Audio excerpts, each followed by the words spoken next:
Hello, and welcome to Magic, Myths, and Mayhem, a TTRPG podcast with mostly accurate rules and inconsistent character voices. I'm Alex, your host and GM, and with me are Rome, Pody, Mark, and Joe, my wonderful players, who are, again, laughing over the word hello. This is the first episode of a new series, and I can't... I'm laughing over the timing. The timing was... It's just... I know I literally counted down to it, but... How is everyone doing a new today? joke now. I'm doing pretty good. Yeah? Super and duper. I have a voice, which Listen. I didn't have like 12 hours ago. Listen, can you all hear the new intro music that's totally playing for us all yes. right now? No. I've been hearing it for the last 45 minutes. No. Doesn't it sound good? You've all heard it. You know It what sounds like. very nautical. I'm sorry, my PC can't handle streaming Spotify over Discord anymore. It's Wow. fine. Can we at least present it? You what? So what, we can play it all ourselves at the beginning of every session? Yeah, because I don't even know what it sounds like. I have certainly played it to all of you. It sounds like. I'll play it to you later. Play it to you later. Only with a sort of nautical theme to it. Yes. So, this is Horizons, a brand new campaign we've been designing for a long while, and hopefully it's not garbage. If it is, it's incredibly well designed garbage. I A lot of mean, effort. To be fair, I'm pretty sure our tagline could be incredibly well designed garbage. If you think it's incredibly well designed garbage or otherwise, head over to our Patreon, which is the best place to tell us that you think that that's what it is. Yeah, exactly. Honestly, please, And that'd be so also, funny. if you're going to do that, leave a comment with your favorite kind of garbage. Yes, Yeah. absolutely. Mine's apple core. No. Terrible kind of rubbish to have. I prefer turning it into compost before doing that. Yes, Yeah, now we're doing an same. Ale and Tavern reference, which is no one's going to understand. It's like 100 people play that game. Yeah, I'm pretty sure it Total. has like an active player base of less than 100 people. So Well, we play it, so we understand it. Righty. There's a lot of talking, so just, you know what? Get into the mood and have a listen. Cell, a majestic, cold city in the southeast of Ekte, thrives on the banks of the mighty Malja River. Its winding streets are paved with ancient cobblestones smoothed by the footsteps of countless generations. The buildings, constructed primarily from warm sandstone, are often topped with domed roofs and intricate wooden carvings. Each house in Cell seems to tell a story, from the modest abodes of artisans to the grand residences of merchants. All are adorned with latticed windows and courtyards filled with lush greenery. Vibrant tapestries often hang from the balconies, adding a splash of colour to the otherwise earthy tones of the city. Zama, the grand bazaar of Cell, is the city's bustling heart. Its narrow alleys branch off into smaller marketplaces, each filled with the rich scent of spices, leather, and incense. The houses surrounding the bazaar have brightly coloured shutters and doors painted in deep blues and reds, a contrast to the pale stone of their walls. Artisans' workshops with open-air fronts spill out into the streets, where the sound of hammering metal or weaving looms echo between the stone buildings. The streets themselves are lively, full of people, merchants and carts, yet remain narrow, often shaded by the overhanging balconies. At night, the streets are lit by iron lanterns, casting a warm, flickering glow across the facades of the houses, with shadows dancing along the uneven walls. The neighbourhoods closer to the river are built slightly higher, with stepped streets that lead down to the river, where the stone embankments are a popular place for evening strolls. One of Cell's most iconic landmarks is the Kool-Aid Tower, a tall, slender minaret that rises above the city, an old and unused religious structure visible from nearly every corner. The tower is surrounded by tightly packed houses, their rooftops connected by bridges of wood and stone. This northwestern area of the city, known as the Sun Quarter, is home to scholars and priests who maintain Cell's spiritual and intellectual traditions. The Kool-Aid Tower itself rings a melodic bell just before sunset, signaling the city's transition from its brief daylight to the long night. By the riverbank, the Palace of Kriage stands in stark contrast to the humble houses of the common folk. This was once the grand home of Queen Temaj Menar, the last queen of Ekte before the abolishment of the monarchy 285 years ago.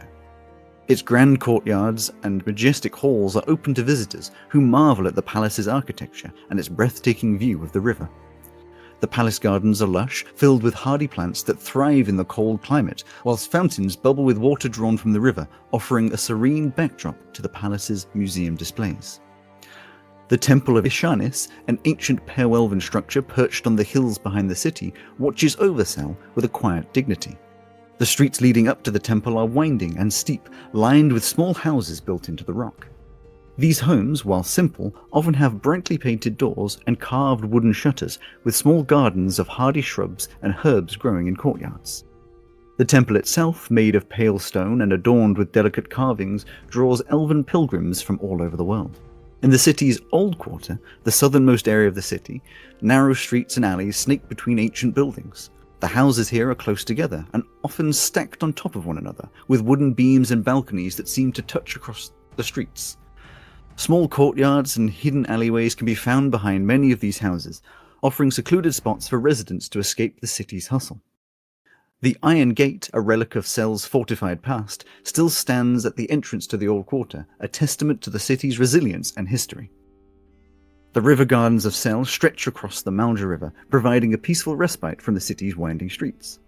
These gardens are filled with stone paths and benches, where poets and philosophers gather at night under the lantern-lit trees to exchange ideas and stories. Despite the frost that coats the ground each morning, the gardens remain a place of tranquility, alive with the soft sound of the river flowing nearby. As the sun sets and the long night begins, the people of Sel light their homes with lanterns and fires, casting a soft golden glow across the narrow streets. The city's charm is as much in its architecture as in its people, who, despite the cold and the dark, have built a warm and enduring home along the banks of the Malja River. And I'm going to send over just a couple pictures for you to look at. Yay, content! I'm sorry, they are AI, but they're not going out officially, it's just a good vibe. I see a picture. Ooh, Anyway, that's like just a nice little sort of example of what it looks like. very Middle Eastern. I like So it. it's very Middle Eastern, but you have to remember it is also very cold, so you get a very different clothing vibe, where everyone's wrapped up a little bit more, but it still has that nice, colourful I vibe. Ornate buildings and things. Any similarities to real life places and people is unintentional. Because I've said that, we can't be sued. Absolutely. Everyone say whatever you like. Oh, yeah. We start our adventure on a cold, dark evening, the sun's having set many hours ago. We see a small ship bobbing gently in the port of Sel, the aesthetics of which is very notable and rather odd. The shape is that of a normal caravel, but the figurehead looks like a treant, and the main body of the ship is styled to match that aesthetic, with the taffrail formed into a wooden tree trunk and the top of the mast branching out like the tops of trees. Waiting at the base of the gangway is a tall figure covered head to toe, with no skin visible. This is Simon de Montfort Smith-Smythe. Could you please describe your character? Yes, indeed. Simon de Montfort Smith-Smythe, known to his friends as Monty, because the name is a little bit long. I will just describe what you see. He is basically dressed in, obviously, naval clothes. He has, it looks like perhaps an officer's uniform with the epaulets. Could you clarify which naval clothes, since Well, British naval?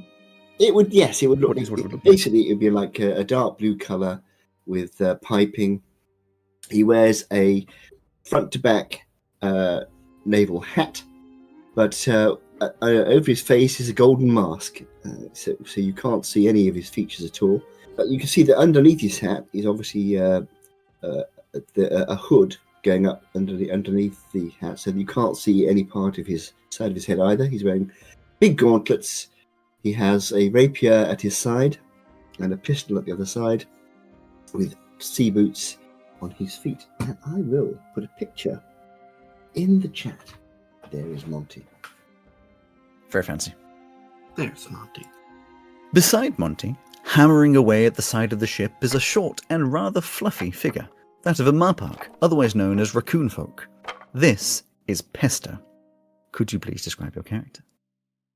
Yeah, Pesto is looks like a raccoon in some seafaring clothes. He's got some baggy pants, a big belt. It's a big like leather piece belt right around his midsection, and in the center of it is a big belt buckle that looks like a dragon's eye. He's wearing a little leather vest and a kind of fluffy shirt with a big neck piece poofing out from that. He's got a little bag on his side. One hand free, the other one's wearing a chunky looking gauntlet that clearly has some kind of magical tech on it. He's got some earrings on his ears, and like a little coif of fur on top of his head that kind of twists at the top. How tall is he? About 3 foot, 3'5"? I think I had written 2 feet. He's 2 feet. He's slightly bigger than a normal raccoon. Cute. Floating alongside this small furry friend is a floating spherical droid no larger than half a humanoid's head, with one large eye-looking camera in the center of a slightly flatter front face. This is recognizably a PAL droid, a tool used by the Adventurers Guild that acts as an information taker and giver and records everything the adventurer or adventuring team does whilst on a task or adventure using its camera.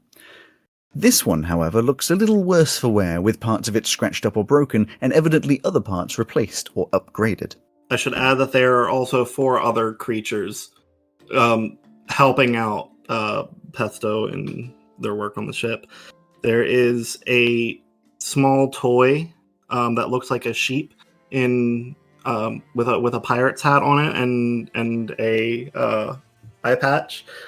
There is you know those worm, like 3D printed worm things that have like the interconnecting things, but they shake back and forth with like a fidget toy. He's got one of those made of wood, but it looks more like a dragon.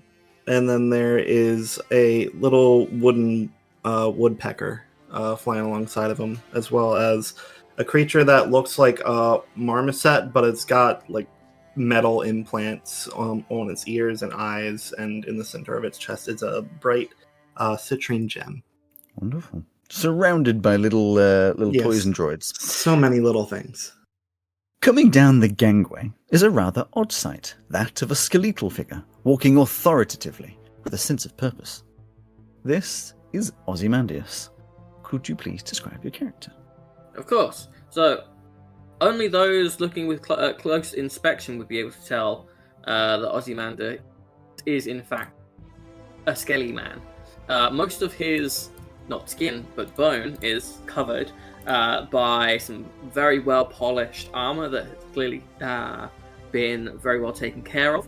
A mishmash of brightly colored garments, somewhere between orange, red, and teal. There is a very large, fake, bright orange beard with 3 ties around it, and underneath his helmet is also a large, bright orange wig. His eyes are glass and mismatching. They generally tend to point wherever he would be looking, but the one of them is just slightly too small, and so it rolls around a little bit extra. That one is yellow with a black pupil, and the other one is a regular looking glass eye with a blue iris. He looks a bit like that for the people in the chat. There is a nose guard to the helmet and eye guard to again cover a little bit more of his face and hide the fact that he doesn't have a nose.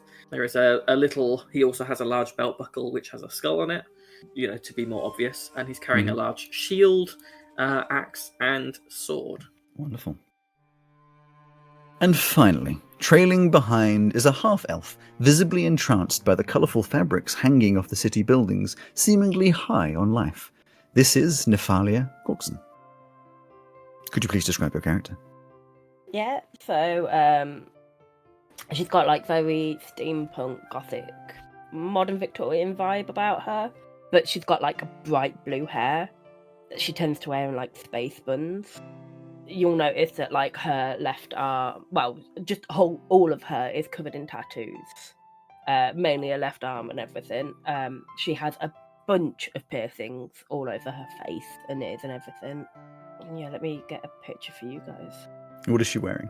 I don't know, a crop top, but it's very like gothic Victorian croppy top type thing. Croppy top. And she's probably got like a skirt on, like big chunky boots. We see this motley crew head out from the ship into the streets of the city, eventually walking down a narrow road lit by the rainbow belt above and the flickering lanterns beside them. They wander towards a building nestled deep within the winding streets of Sell's Old Quarter, a stone's throw from the imposing iron gate that marks the entrance to the district. Sitting outside of this building is a small, beaten-up wooden A-frame board displaying an intricately carved storm cloud with winds swirling into the shape of a hurricane, under which is written the Hurricane Tavern. The Hurricane appears humble, its pale stone walls and wooden beams blending seamlessly with the centuries-old architecture that surrounds it. Latticed windows glow faintly in the cold night air, casting slivers of light onto the cobblestone streets. Inside, the tavern feels much larger than its exterior suggests. The main room is cozy and inviting, with low wooden beams overhead and stone walls adorned with ancient maps, banners, and old maritime relics, evoking the sense of a place that has weathered many storms, both literal and figurative. The floor is uneven in places, its dark wood worn smooth by the shuffling feet of countless patrons over the years, and warm light flickers from the iron lanterns hanging above, their flames casting shadows that dance across the walls. The scent of roasting meat and spiced ale fills the air, mingling with the crackling of the large hearth dominates the one corner of the room. At the heart of the tavern lies a particular feature, a large open well built directly into the floor, its edges framed with polished stones. The well isn't just decorative, it still draws fresh water, and the faint sound of running water can be heard echoing up from its depths. It's said that the well connects to a series of underground springs that run beneath the old quarter, though few have dared to explore those ancient tunnels. Patrons often toss coins into the well, making wishes or offerings to whatever spirits or forces they believe reside below. The tavern's atmosphere is lively, yet relaxed. Wooden tables are scattered across the room, filled with locals and travelers alike, sharing stories over mugs of spiced wine or plates of warm food. The staff move swiftly, expertly navigating the space, and behind the counter, the tavern's owner, keeping a close watch on the room, always aware of what's happening in every corner. He is obviously a tiefling, with dark wine-red skin and small dark horns standing around 5'9", and showing some signs of age.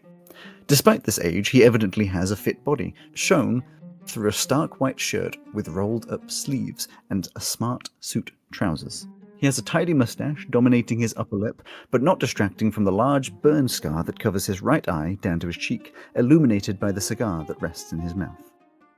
The true name of this man is unknown to most, hidden for the sake of privacy and security, so everyone outside of his most trusted friends just call him W. As Monty approaches the bar, this tiefling begins to speak. "Ah, old boy. Good to see you again. I assume you'll hear about the job." I will nudge Monty forwards. Yeah. I know. Sorry, I was just writing down tiefling called W, and I thought, oh, I wonder who M is.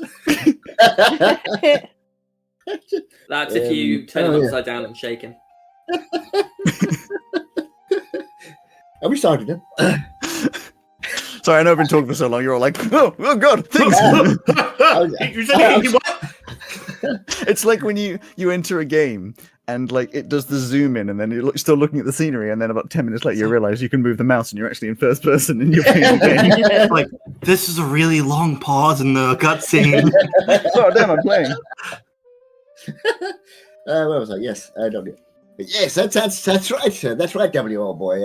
I understand you got something you wanted to talk to us about. Yes, well, follow me, chaps. You're led to a small door at the back of the tavern, hidden behind a tapestry of a ship battling a fierce storm. A steep staircase descends into the earth, the flickering light of the lanterns above fading as you descend deeper. At the bottom lies a labyrinth of secret rooms, dimly lit and far more opulent than the tavern's rustic main room. The walls here are lined with rich, dark wood paneling, and plush, velvet-lined seating fills the spaces. Small alcoves are tucked away, offering secluded spots for private conversations, and one room in particular boasts an intricately carved stone fireplace and a long, polished table, perfect for secret meetings or high-stakes games. You are led past these rooms into an office at the back. The office has the same dark wood styling with tall bookshelves along the walls and a fake window behind the desk, obviously made to mimic the outside conditions. The desk itself is a large and rather fancy desk with a few seats on your side and a comfy bench on the wall behind you for extra occupants. Sat atop the desk are a few large piles of paper, and a good few books and pens neatly placed around the edge, with one placed in front of the desk chair, open to a presumably important page. As you take your seats, W points towards a globe in the corner and says, "First off, anyone for a drink?" Always. Well, I wouldn't say. No, perhaps not, actually. Thanks very much. Well, it's only right for business, but each their own. Yeah, I will. Anyone else? As he walks over and he opens up, levers the top half of the globe. You've probably seen before where half of the globe opens up. It is, of course, a globe of gel. He pulls out a bottle and a few glasses, whoever's asked for it, and pours out what is presumably alcohol. It's a slightly brown liquid. Puts the stopper back in the bottle. Actually, I will have one, actually, old chap. Gets it out and pours another and offers them out. I'm assuming, Niffy said yes, and now Monty has said yes. I'm assuming Ozzy is not going to have one? Or is he going to have one? Ozzy will say, none for me, thanks. I'm a bit of a messy drinker. And is Pesto down below the desk, probably unable to sit on top? I prefer juice. Well, I'm afraid I don't have any of that here, but maybe next time. Figured. Puts down 3 drinks, one for himself, of course. Takes a sip and says, "Right, to business. Now, I hope nobody in here is under the illusion that what we are doing is considered legal. I'm sure you're aware that the Adventurers Guild is strongly against any unregistered adventuring, and these days they are practically the law. But people always need jobs done, and the Adventurers Guild is notoriously slow at reacting to requests, so that gives me and others like me the opportunity to jump in and get the job done before anyone up high notices. Not to mention that we can get it done without all of the bloody payment being stolen by the bastards at the top."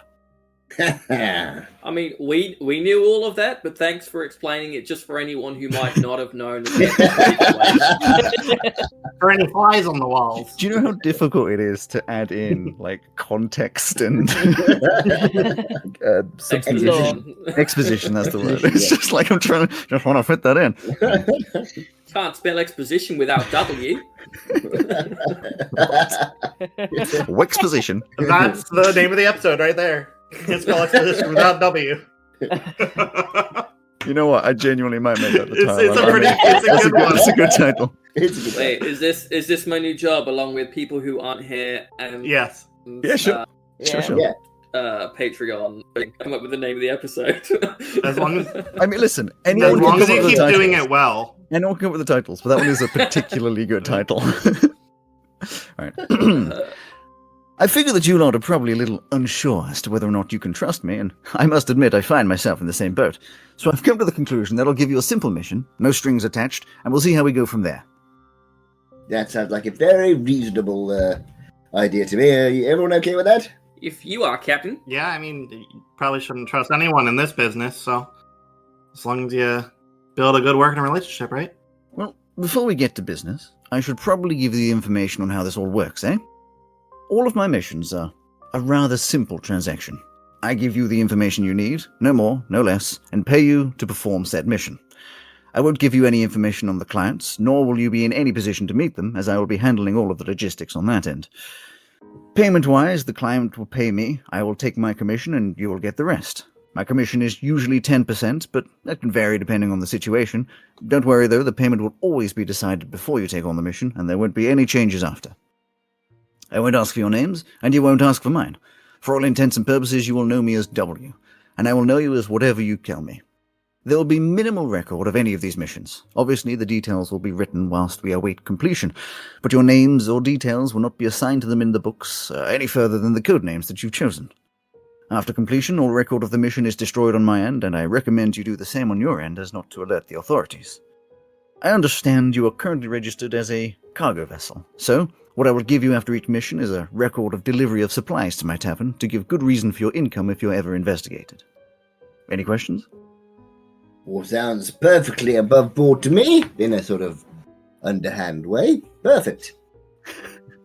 But I am, and as far as you're concerned, I think that's the only name you really need. You can always contact the others through me. Fine with me as long as the rest are okay with that. Could use the name of the ship. Oh, I've never been good at coming up with nicknames, so I'd prefer that. Yeah, I'm good with that. Splendid. Unless he dies, in which case, I guess we'll just tell you that. We could just go to the next letter of the alphabet. We'd then become N. Hey! If he does die, I'll recognize you if you come back to the tavern. Yes. We won't be having any long-range communications for this. That is far too easy to intercept. It's all right, Captain. We're going to look after you. That's very, very kind of you. As best we can. That's not quite as kind, but I appreciate the thought.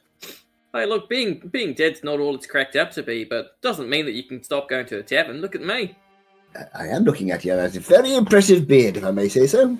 Can we just get on with the job? You see him tracing a finger down the page of this open book in front of him as you're having this discussion. He says, "Right, well, I have a rather simple mission here.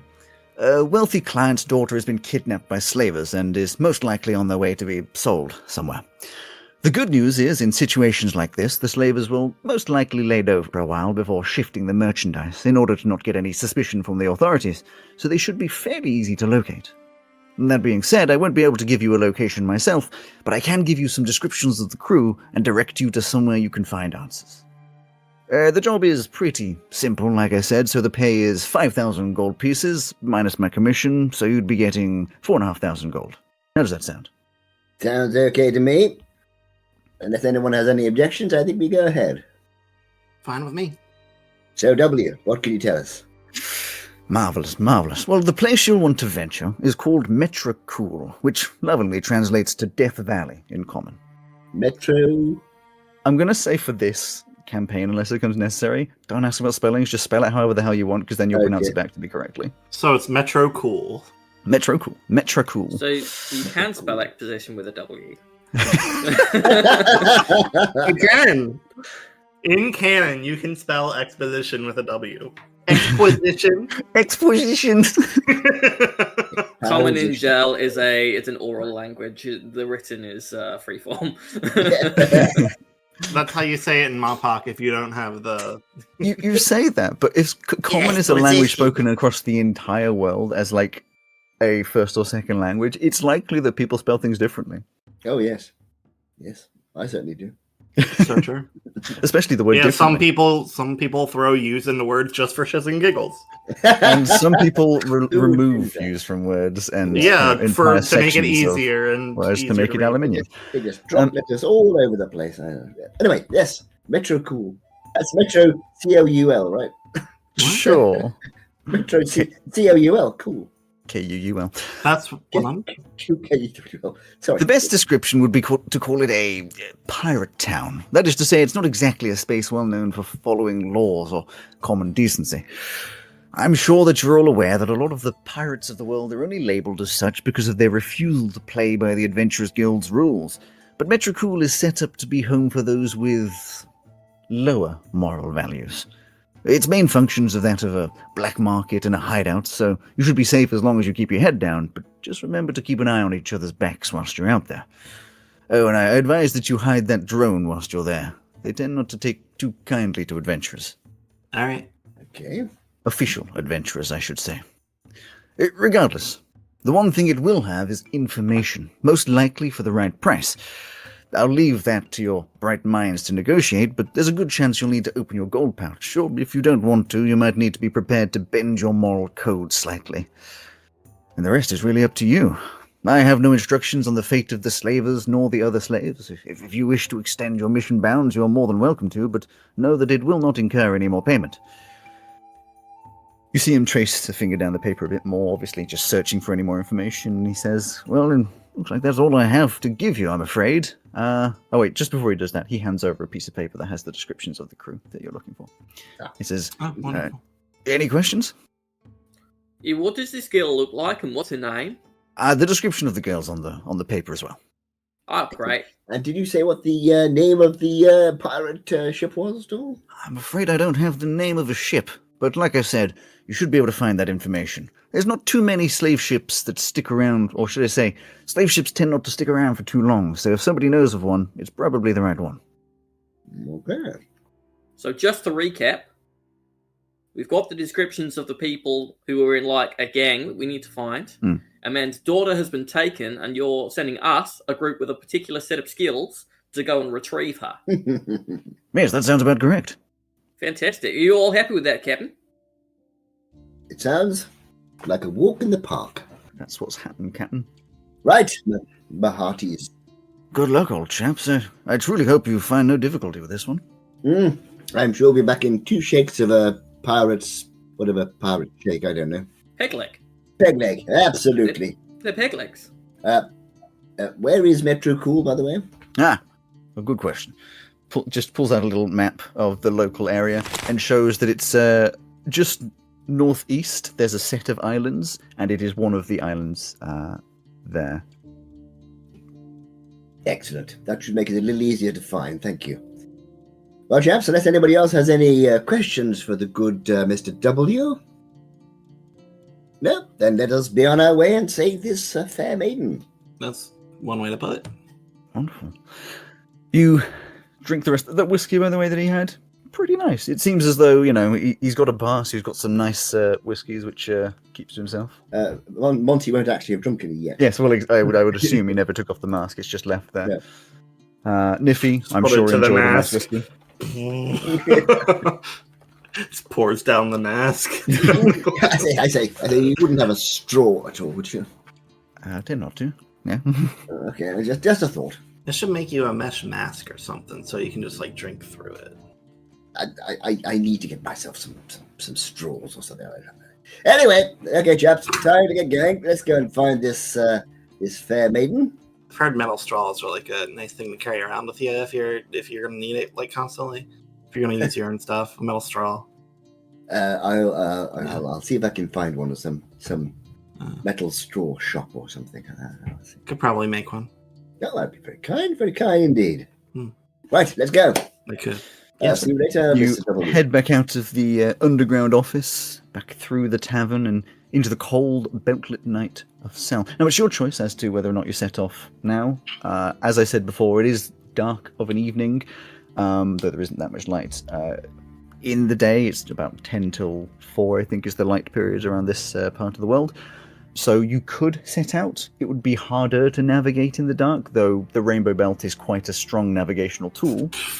We're professionals. Or you could, of Got course, this. stay in a tavern, or in fact, stay on your ship and head out in the morning at night.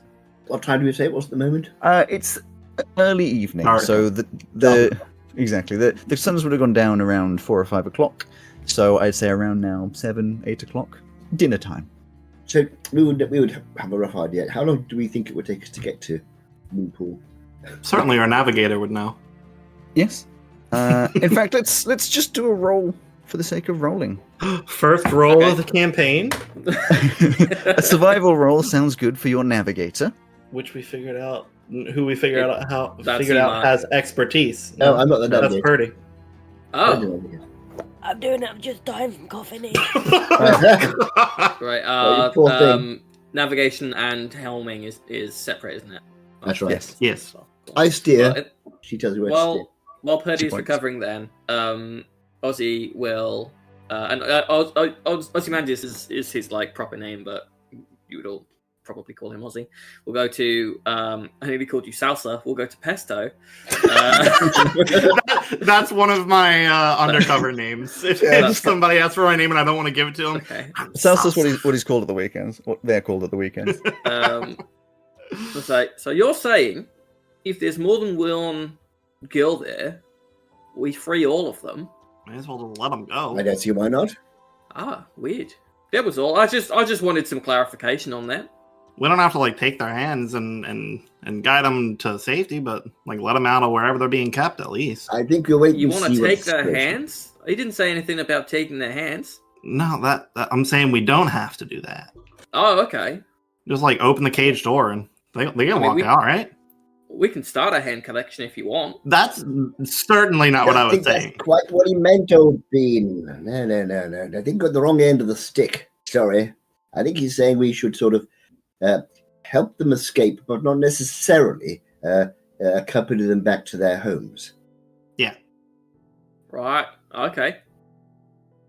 Well, whatever you say, Captain. If you wanna free them all, we can do that. But if you want to leave them there, then wouldn't be the first time. Yeah, I don't know what you mean. So anyway, yes, we'll see when we get there. I think I'm sure the opportunity will present itself in some form or another. So navigating officer. Yeah, you said a survival roll. Yeah, survival roll. Cool, 23. Oh right, wow. Which is as I'd expect it to be. I want you to know, obviously for early game stuff, for the podcast, they're all level 8, which you might be interested to know. We are aged adventurers. I know. Yeah. Well, non-adventurers. Wow. Is that a nice low roll of DC 12? I just said survivor roll for DC 12, and every number under adds an hour to the travel. I didn't expect that you'd. So you'd know that it'll probably take maybe 2 hours of good sailing if the wind's with you. I relay that information. So if we leave now, we'll arrive in time to catch them when they're asleep, with a bit of luck. Just the time to talk to the scum of the earth and get some information from them, right? I mean, yeah, I'd assume that they wouldn't be asleep all night. Somewhere like that sounds like things are happening business in the night time as well. True. If you said catch them when they're asleep, we don't even know what ship they're on yet. We need to go get the information. Well, if it's only an hour or two away, then it'd be like just past dinner. Just past dinner, then we've got to snoop around. We're going to be very late into night, if not middle of the night. That'll work quite well, actually, because if we get there, ask around in the taverns while people are eating their evening meal and getting very drunk and hopefully a bit more loose-lipped, then we can make ourselves scarce until midnight and try and board the ship, assuming we found it, while they are their most sleepy, shall we say. Assumingly. Sounds like a plan. And if they're not asleep, we at least have the cover of night, right? Exactly. So we can make ourselves scarce, should we so need to. Let's get to it then. Right. I believe we have a plan. Let's get back to the ship and pointy end. I know what it's called. It's called the pointy. Captain, you're the one that's meant to drive the ship, right? I drive the ship. I have to point the point bows, point the bows, the pointy end. I remember. I could have written it down somewhere. Bows towards Moonhaven. Metro Cool. Moonhaven. Oh, I appreciate the clarity of telling us what you're about to do, Captain. I just wanted to let you know. Well, I appreciate your appreciation. That's very, very kind. Let's go. When you say to us, point it over there, and you're about to point it over there, it just sets the tone. Wonderful. It'll all go swimmingly, I promise. Can I just clarify? This is the first time the ship's actually setting sail, right? No, so you've done some small cargo transport. Okay.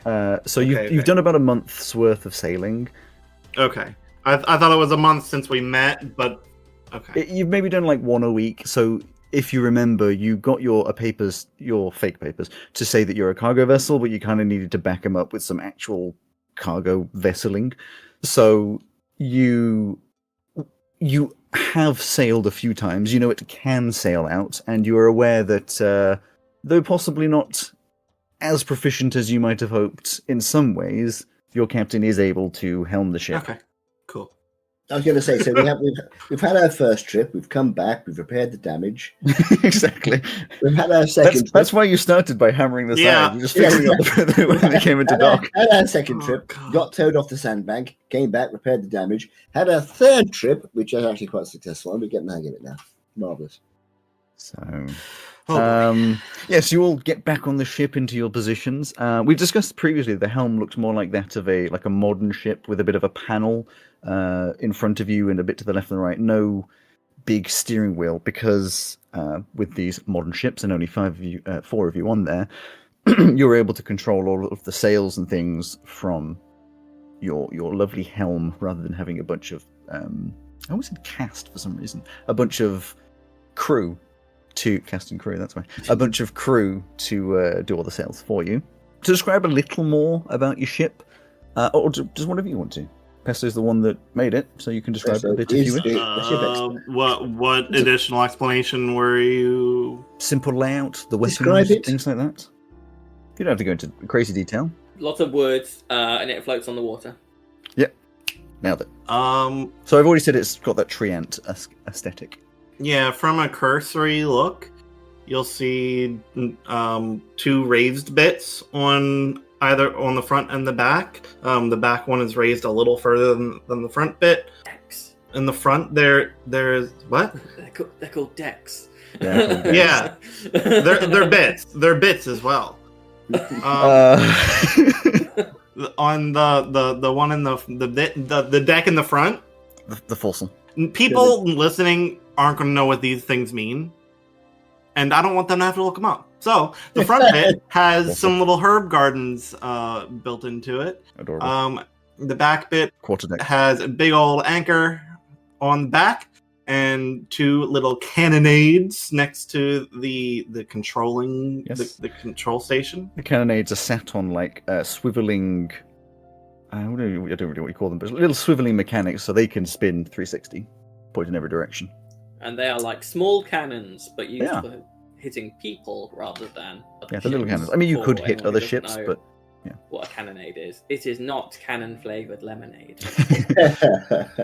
On the lower deck in the middle part, on the middle Main that's deck. also exposed to the air, the main deck, there's a big storage hatch. There's the main mast and 2 bigger cannons. They're 9-pound cannons. And on either side, there's 2 sets of stairs, one going down, one going up. And then there's 2 doors as well that would lead into stuff that I'm sure we'll get to at some point. But from an outside view, that's what you see. Sure. So, Excellent stuff. could you please, Mr. Helmsman, make a helmsman check, which for you is just proficiency. It's dexterity plus proficiency, because you are proficient. 24. 24. As much as your terminology is not necessarily up to par, getting out of a port is simple. You've done it many a time, and you've proven you can do it many a time. You reverse out, which is totally how ships work, and then do a 3-point turn, and off you go.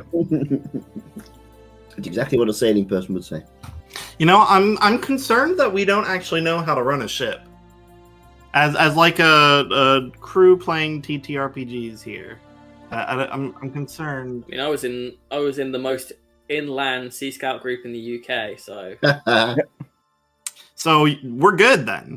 I wasn't actually plus I have been in the looking at Navy lots of before. boats that I can't afford recently. You so- were in the Navy for about 3 days, Dan. I was in the Navy for about 3 days. It still counts. You know, if I know anything about the modern age, just looking at the thing that you want to know about, that conveys the most information you could possibly get.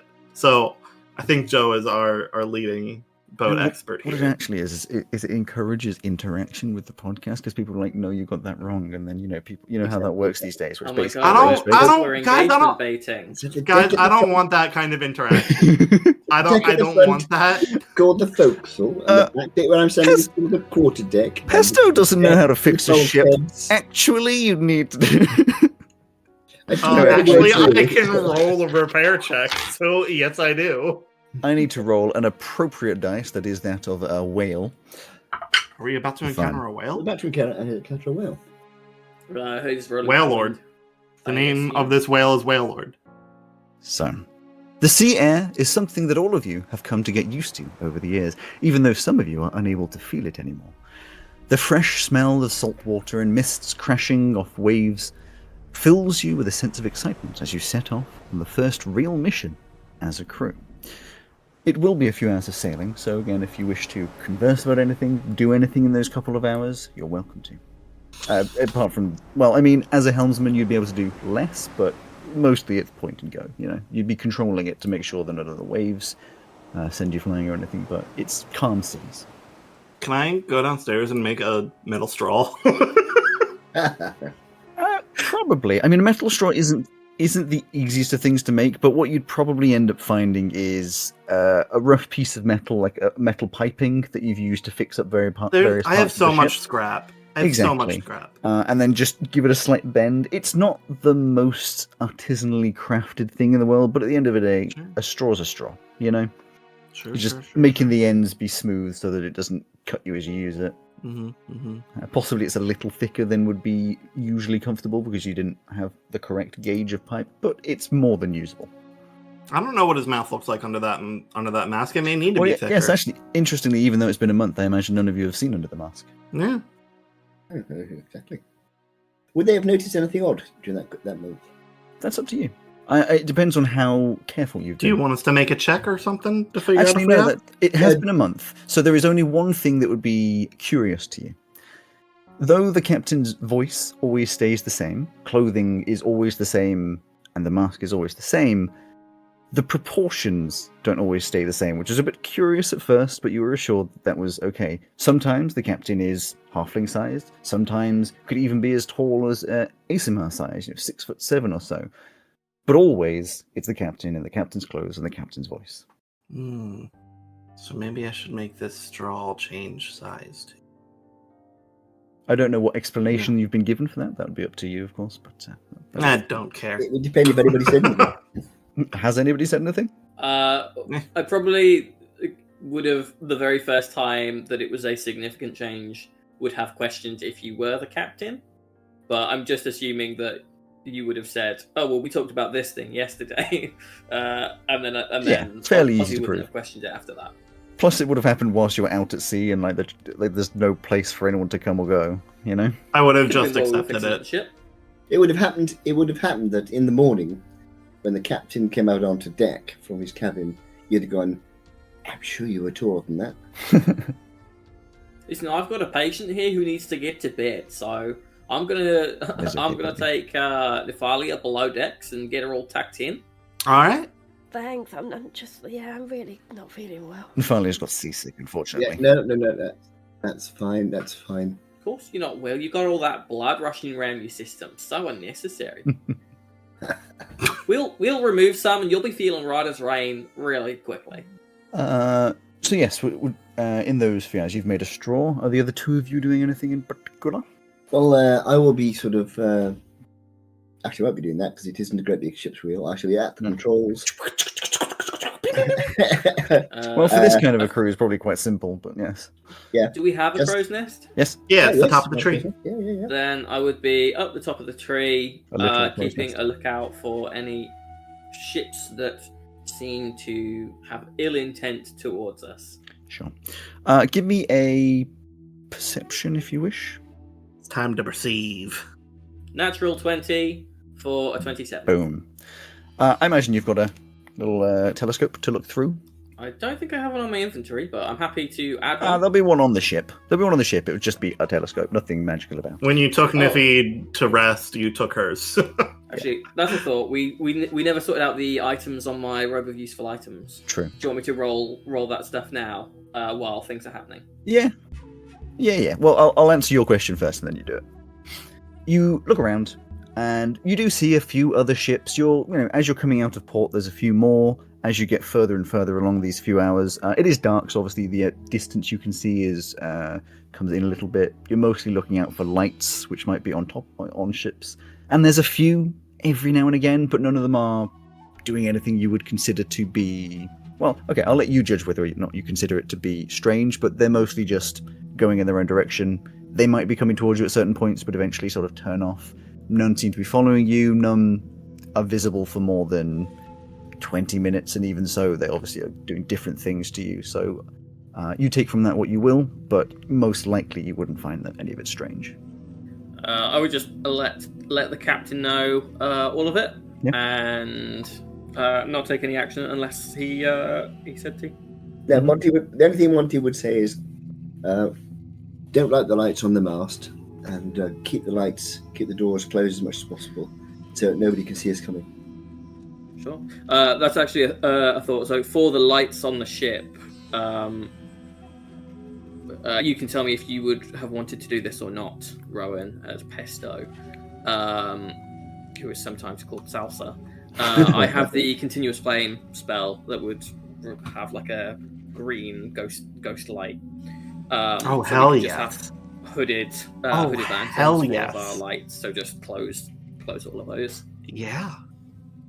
Yeah. Spooky moment, ghost ship that looks like a Yeah. tree. So, Fuck yes. So they'll be the, like if we've been on the ship for a month or two at this point, there'll be those wherever you want one, and you'd all have a little pocket stone with a little ghost light.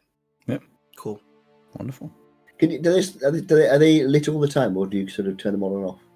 They are all the time lit. They can be They will covered but not continue put it. out, unless you were to dispel them. No, that's fine. You could close a little shield just to hide the light, but yeah, they would still. Yeah, hooded lanterns all over the place. And the captain? At the moment, the captain is just watching out for other ships. I'm trying to make sure if I do see, if the first mate says a ship is coming towards us in more than about 10 to 15 minutes, I would just turn away a little bit. I'm trying to make sure that no one sees us, no one knows we're coming. Make sure you're not being followed. Yeah. Yeah, and I'm looking out for obviously navigational hazards. Like Yeah. When you alter course, none of the ships ever follow that altered course. fine. But at one point in the journey, probably for about 10 minutes, I'll just make a sharp turn to starboard, see if any of the ships react, and when they don't, turn back and then resume course, just to see if anyone changes their course when we do. No one seems particularly interested in your boat. Rightio, I think we're safe. Eventually, after a good few hours of sailing, you see lights on the horizon, or should I say, ye up in the mast sees lights on the horizon, evidently that of a coastal town located on a nearby island. If your navigator has calculated this correctly, that should be Metricool. Excellent. Or Death Valley. I was waiting for Joe to do the, land ahoy. Cool.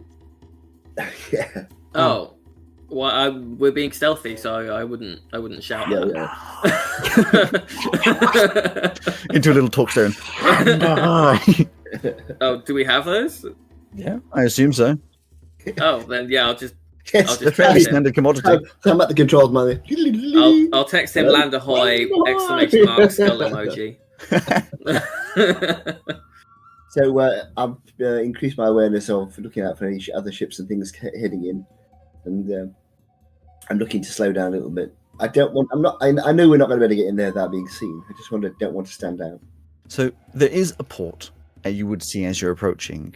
In terms of you could try and put your boat somewhere on the land, or should I say, not on the land, nearby around the land. On the coast. Yeah. It would be difficult, and you don't currently have like a smaller boat to get there, so you'd have to swim or something. It's the easiest path is obviously the port, but it's up to you. No, I think at this point we're heading into the port.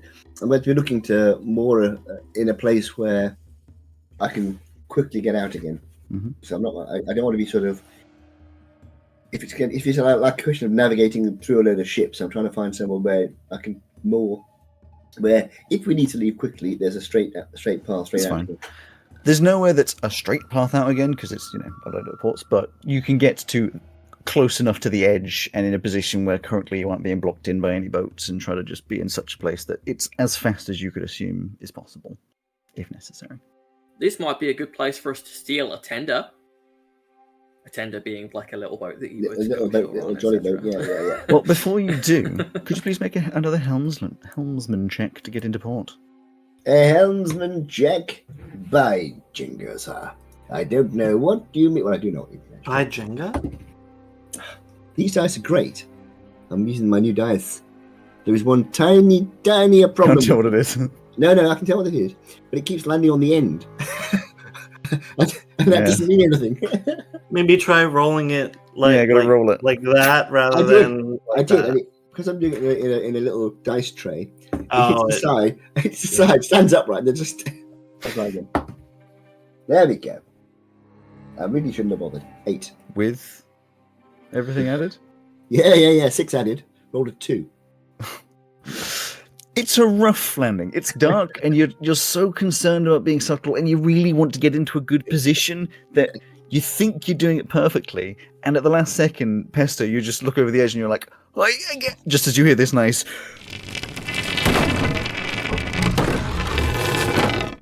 As you just crush up against the port, against the wood of the port. Give me 10 minutes. And then stop perfectly. And loop your ropes around. Monty will open the door and call down the stairs. We've arrived. I'll be right back. And as you're doing that, I'll give a little description of Metricool. I was going to say that Ozzy, who's standing in the top of the crow's nest when we suddenly stopped dead because we hit the side. I would text you again. Well done, Captain! Exclamation mark skull emoji.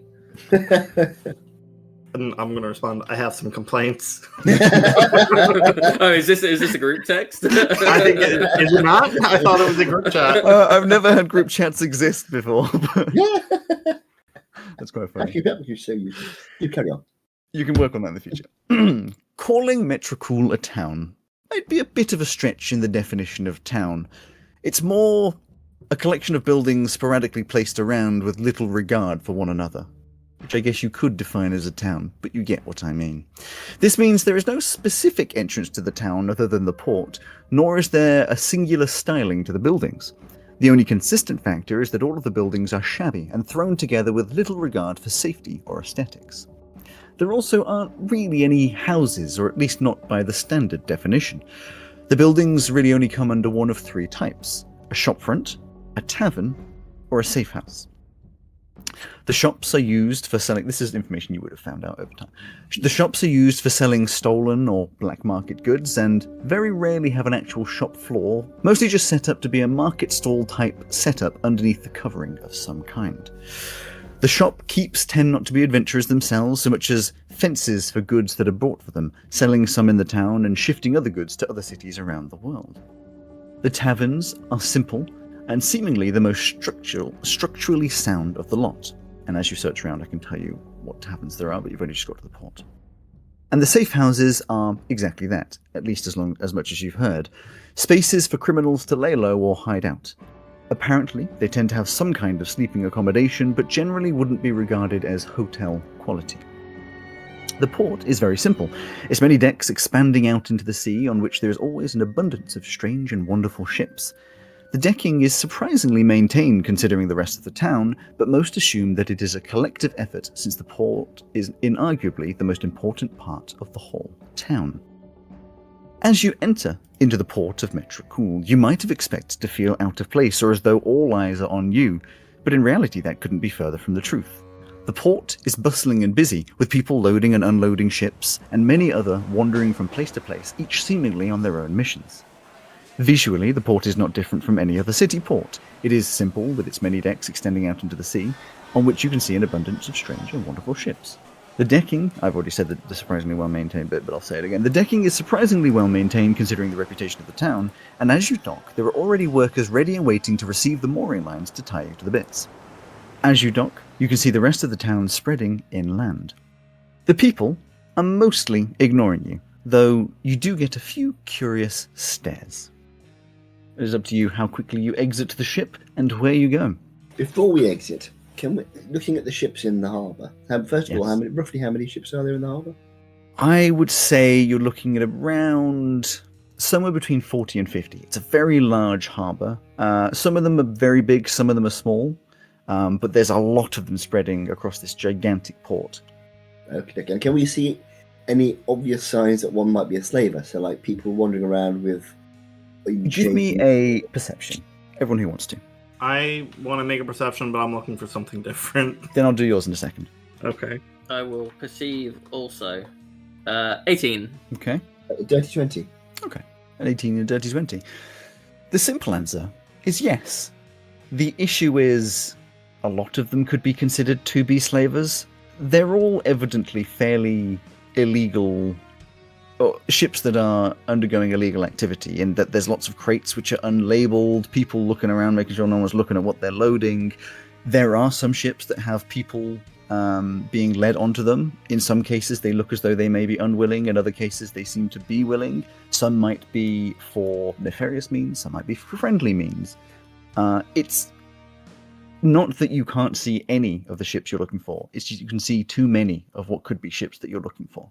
Right. And as I said before, you can see, as you've looked around, lots of little ships. So there's a few sloops around, which are evidently just little personal vessels or for a few crew. There's a couple caravels and ketches and things like that. And maybe only one or two. There's some that are much larger. Not quite galleon size, but definitely much larger than your ship, with many cannons down the side. Yes, that's fighting that one. Before you move on, Pesto wanted to do a perception as well. I'm looking for the Crooked Cadaver. I don't know how obvious the ship names are. Some of the ships do have names written on them. Other ones, of course, do not. I rolled a 12. You roll a 12, and there's a lot of ships. Nothing is highlighted as what you would recognize. But then a lot of ships are kind of blocked slightly. You're mostly running off aesthetics, and you can't see any of the names, so potentially, but there's a lot of ships around here, so it's hard to know in its entirety. I don't think I've ever even seen it. I would just know the name. Well, exactly. You may have like a vague description. You know, it's not a huge ship, but there's nothing to run on here, unfortunately. Okay. And I'm assuming, whether or not you leave right now, the PAL drone is being left behind. Just deactivated and left. Yeah, just left in my shop. Chaps, and if anyone has a better idea, I suggest we head for one of these here taverns and then see if we can't ask around after slaver ships. Sure thing. Anyone have any thoughts or ideas? It's a great idea, Captain. We should come up with what we're going to say to them. Like, why do we want a slaver ship? We want to buy some slaves, of course. So let's say we've lost some crew, and we need a couple of slaves to act as our cargo men on board. So we're looking for a ship selling slaves that we could buy for cheap. I love that idea, Captain. You always come up with the best ideas. Can I suggest that we say that we're looking for slaves that might perhaps resemble someone more of the like that we're trying to find? Because you might find that someone has a ship only of like big burly men. And True. we're looking for, I believe it was a young girl. The description for when it comes up, a human-looking girl, early 20s, brown hair, very simple aesthetics, like a fair face, little button nose. But it's a bit of a specific need for a slave, unless we were trying to get some particular person back. I think they might see through that one, unless we can think of some plausible reason why we might be looking for that particular kind of slave. Well, we have a description of the crew, too, so we can say that we're looking for the crew. Maybe we got a beef with them? Yeah, there's a thought. Or perhaps we have a deal with them, or perhaps we owe them some money. That people will always talk to you if they think you owe them money. I would never want to cast aspersions on your character, Captain, but how convincingly do you think you could play a sexist? You say that we need, like, a cook or someone to clean? I'm reasonably good at acting, so I could probably convince if I needed to. Yeah, just, some people. I'm old, but that was old-fashioned when I was, a young lad. Were you a lad? Well, that's good to know. I was a lad at some point. Good. Do you remember that? Well, I don't remember all of it. Fine. So you're suggesting that I attempt to sound sexist then? Well, just if they're like, oh, why do you want a human girl who looks like this and etc. You could be like, oh, well, I want a pretty face who's going to be good at cleaning my ship and cooking my food. Yeah, we could do. So it seems to me we have two possibilities here. We can either look for the girl or the members of the crew. So, Alex, the descriptions of the crew, is there anything in there which is particularly outstanding, or are they just like... You pull out this piece of paper that you haven't really probably looked at yet because it's not been that necessary. It says, ha, ha, ha, ha, ha, fool you. It is informed to you that who appears to be the captain is an elderly female dwarf. There is in the crew a female elf, a male human, a male half-elf, and a female human. The most notable feature of all of it, however, is this captain, this elderly female dwarf, goes around with a tiny little red dragon wormling on her shoulder. Okay. Well, the red dragon should be sort of fairly unusual, I'd have thought. Yeah. I mean, we could ask after her, and if no one's heard of her, we can just change tack and ask after the possibility of a slave, I suppose. My worry asking for the girl specifically is that people will be like, oh, I got another girl just like that I can sell to you. Yeah, fair point, particularly Like in a place like this. Yeah, if we're not specific enough, we could just be led in the wrong direction from someone else looking for money. True, and also we don't actually know who she is or what she looks like, so we don't know if we've got the right person. You don't know her name, but you do know what she looks like. Well, we know roughly what she looks like, but if someone brings out to us a sort of brown-haired girl and says, there you go, we won't know if it's the right one, will we? It is just kind of a common description of a girl, so. Perhaps we go the route of trying to find this captain, then. Yeah, she sounds like she stands out more. So. let's try that first, and if it doesn't work, we'll just have to think of something else. Okay. Now then. Now, Yes. about this time, your tummies would be a rumbling. Are you going to eat food on the ship or try and find a tavern with food in it? Well, since Neffy's ill and she's probably the one that would be cooking, we should probably just get a bite at a tavern. Sure. Now, chaps, I don't normally do this, but for the sake of what we're about to do, I'm going to have to remove my mask and just go abroad, as it were, au naturel. Not totally au natural, of course, because I'm keeping my clothes on. But you know what I mean. So yeah, just going to take my mask off. So he's. Do you want us to look away, or? It's nothing much. I think you're going to be rather disappointed, actually. So he will take off his mask. Oh my god, you are gorgeous. Everyone died. No. Rather interestingly, the first thing you note is that, well, why don't you give the general description first? The notable bit. His skin is very, very pale and slightly translucent. Sounds familiar. Almost ghostly. Yes, you can definitely see the wrappings of the bandage, the sort of the hood at the back of his head. I can see the bone is see-through as well. Yeah, you can't. Like you would imagine a You can't ghost, see the it doesn't skeleton, show the because- bones on the inside. Yeah. Oh, well, he'll do his best not to show it, but obviously will be disappointed Disappointing. Yeah. that you can't see a skeleton. What you see on this day, Does he have a skeleton fetish? He is a skeleton.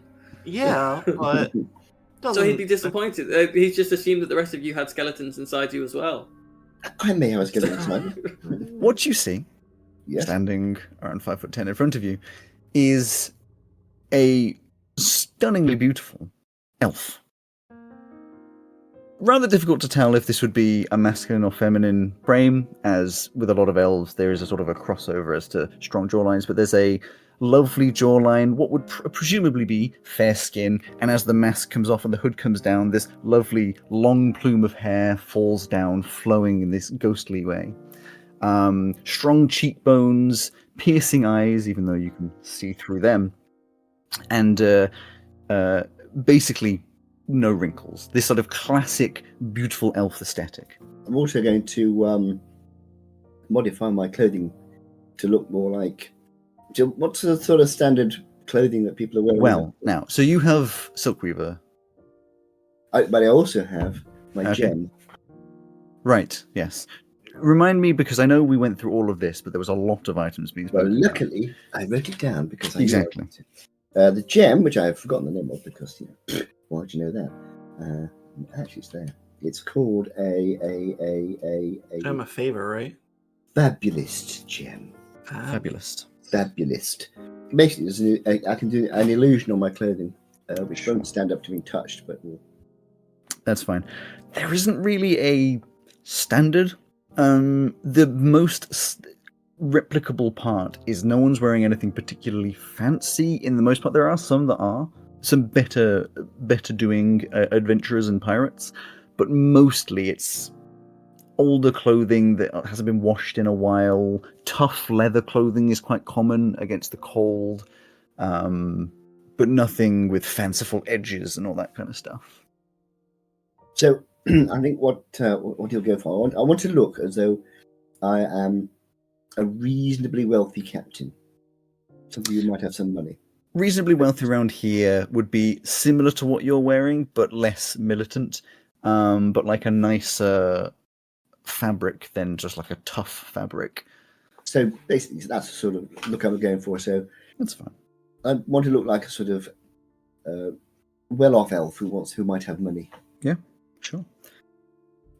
Alex, Go do that. Yes. as the final thing for my robe, please could you name a random spell between first and third level? Because I rolled a spell scroll that is a random thing between first and third level. Shadowblade. Sure. An interesting one to get. So yes, you follow this elven captain. Right, chaps, let's head out and get ourselves a drink. Okay then. If you say so, Captain. Lem, basil, and pine nut are just going to slink into my bag. Sounds good. The homunculus will hang out on my head. As you go down the gangplank as a crew. Well, to be fair, the aesthetics of the ship, a gangplank, does actually make Yes, sense. it does work. Yes. Yes, why don't you tell us, as you go in, you've whipped out your robe, and everyone's gone, ew, look, a robe, and on it... So I have all the standard things that come with it. So 2 each of the following patches. A dagger, bullseye lantern filled and lit, steel mirror, 10-foot pole, 50-foot coiled of hempen rope, and a sack. So 2 each of those. Mm-hmm. And then I'm telling you guys this because you would have seen these patches on my robe. So mechanically, the way that this works is that you roll 4d4, and that's how many other patches it has, and you then either the GM chooses or you roll a d100. So I've rolled the d100, and I've ended up with 3 patches, which are a bag of 100 pieces of gold. So we've got an extra 300 gold. As needed. An iron door. Make that 250 gold per, because everything in this world costs a lot more. Oh, sure. Because those mechanics are running on like how D&D standard works. Yeah. So, oops. So that is now worth much more. Mm-hmm. See. Yeah. So 3 of those patches, an iron door, a patch which has 2 mastiffs on it. Oh. So it says on their thing that you can use them as a mount, but that they're typically used for carrying things. Mm.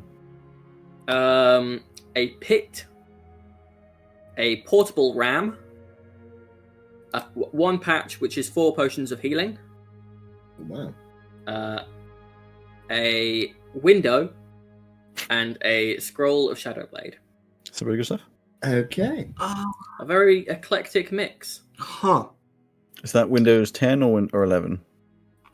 Windows XP, the best one. There's the days. And because it's XP, we level up, right? Well, it's been patched. It's been patched. I mean, XP was good, but ME, Windows ME, I used to like Windows ME. We don't know what that is. I was talking to my dad the other day about something, and I feel like he might be able to relate to this, Mark. As we were talking about something to do with money, and he was like, "Yeah, my computer keeps trying to tell me to get rid of Windows or Microsoft money, but I've had it since like 1999, and they stopped putting out updates for it about 15 years ago. But it does all the stuff that I want that all the new programs don't do. So I just keep telling them no." To be fair, though, I could, maybe not the best way, but like I can feel like this old program, which is no longer supported, does the things that I want, and all of the new programs do not. Yeah, like that happens because all the new ones are focused on current things. I was actually thinking about this in terms of all the new ones are focused on getting ads everywhere they can. A similar thing, like with laptops. You know, the current style is really thin laptops. The lightest laptop you've ever seen, where it has like no ports on it anymore because they're trying to make them razor thin. And I was on a Reddit thread earlier today, and someone was saying like they really want a chunky laptop that has, you know, a battery that'll outlive the sun, 1 million ports on the side. And I was thinking to myself, it happens with a lot of products these days, especially with like tech and cars and things, where the companies keep making thinner laptops because the sales show that people want thinner laptops. But the reason the sales show that people want thinner laptops is because the only thing available is a thin laptop. So people keep buying these thin laptops, make it thinner, and everyone's like, but I want a different option. Yes. Well, it started as one thing, didn't it? And it ended up as another, because at first it was size everything down because we have the technology to put all this stuff in a smaller package. Yep. And now it's size everything down so people have to buy peripherals. Exactly. Yes. Anyway, let's get back to the fantasy where we don't have to talk about capitalism. Oh wait, I've created a world where capitalism is. Yeah, wait a second. That's okay. This time we're not having to work within it. Fight against I mean, we're still doing services in exchange for money, but okay. Yeah, but on a very base level, yes. So you go down the gangplank. God, I said it again. You go down the gangplank to down to the port.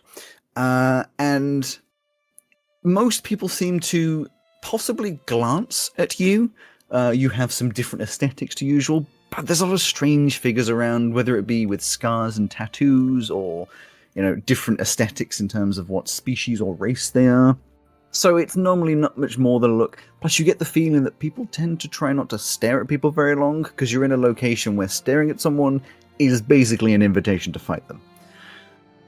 But as you wander around, you find quite quickly, through signs and visibly seeing them, that there are 3 taverns available. Firstly, the Kraken's Bounty. The Kraken's Bounty seemed to be quite a busy tavern, very raucous. Secondly, the Broken Compass, which seems a much quieter tavern, but more shady figures around. And thirdly, the Crow's Nest, which is placed on the sea's edge. What's the setting of that one like? Hard to tell from the outside. A middle ground of the two. Seemingly less raucous, less shady, closer to a tavern that you'd see in an actual city inland, but it's not much of a competition to have like a nicer tavern, So it looks like the Broken Compass the Crow's Nest would probably have the type of clientele we're looking for, right? Yes, you also want to go somewhere where they won't try and kill us instantly, so I think you probably have a good point there. Let's go to the Crow's Nest. As we travel around, just as a standard, unless stated otherwise, I will be assuming a kind of bodyguard positioning for our captain, and sitting down in the tavern rather than taking a seat. I will stand behind and be keeping an eye out. I like that idea. That's perfectly reasonable. You go inside of the Crow's Nest, which is a tavern, as I said, placed on the sea's edge. It is comparatively a nice tavern to be in, but, as I said, it is not much of a competition. You still get the idea it would be a bad idea to eyeball any of the patrons. The makeup, or should I say, the aesthetics of the tavern are fairly simple. The building is maybe not up to what would be considered high safety standards, with beams across the ceiling that are being supported by a second beam at a jaunty angle, metal plates holding together certain cracks and things, but it is stable enough. There are tables spread around, mostly sporadically, but further apart than the average tavern, maybe because people like their secrecy a bit more around here. And over in the back left corner, there is a fairly short bar, a couple bottles behind it, and a couple hanging glasses and things up high. Seemingly simple. 2 big kegs, which people seem to draw drinks from, probably nothing special, being manned by a very large 7'1" furbolg. Right. Inside, in terms of people sitting around, it's about half full. It's very late, so it seems people have finished food that they would have been having. There's a few shady groups around having some conversations. Some look like businessy type meetings. Some just look like crews that have come in and are probably going to go to sleep soon, but as like you, just need a bit of food first. The food on the table seems to be quite simple, like stew and bread kind of thing. But other than that, not much on the walls for decoration, and no one paying attention to you as you walk in. Even the barman doesn't seem to look at you. That's nice. Okey-dokey. So some food and some snooping, right? Yeah, you carry on. I'll be with you in a second. There's a certain thing that I can do, which I don't know You're where a to talker. find You it. can't really... He's looking for a feature in Microsoft Money. Yeah, exactly. You're seeing straight through me, which is not surprising. While you're looking, I will be doing my threat assessment and seeing if I see any of our described crew. Of course, you can do perception or a survival if you wish, whichever. Yeah, I don't want to be the one looking. I want to have my homunculus looking. Sure. 20. 19 perception for my homunculus. Sure. For the two of you together, then. For Olive. It seems as though, like I said, nobody's looking at you. In fact, the closest to a glance was someone just like reacting a little bit to the noise, but then thinking better of it and looking away. This is a very keep to yourself kind of establishment. That being said, no one is raising voices, no one is fighting, like you sort of got the vibe from the Kraken's Bounty. As I said, there was a few businessy meetings going on, which look somewhat extortionate, or, as everything around here, illegal. But again, a keep your business to your business kind of conversation. Specifically for you, what you were looking for no one has decided that you are a target in any way. That's good news. I was looking for the lady with the red dragon wormling. Wonderful. You do not see any dragons in here. Cool. One thing I'll give you extra for that 20. There is in the corner a booth which you would assess as the best place to sit, as it is completely protected in the corner and you can look out at the rest of the tavern. All right, chaps. Now we can go and sit in the corner there, as you suggest. But we're going to need to talk to somebody. I think we should have a chat with the barman there. Can we get food first? Yeah. Just so we don't have to run and hungry? Not a bad idea. Well, I'll tell you what. We're going to order the food from the barman. See if we can strike up a conversation at the same time. Me? No, me. I'll do that. I'll go and have a chat with you. You two chaps go and take a seat. But if things start to look a bit sticky, be ready to give me a hand, okay? Sure thing. Which hand would you like, Captain? I can remove both of them. Well, that's very kind. But I was thinking more along the lines. Of, you know, if someone tries to slice my head off or something, if you would come and stop them doing that, that would be very... Oh, yeah, sure. Sorry, I thought we were getting that hand collection that we talked about earlier started.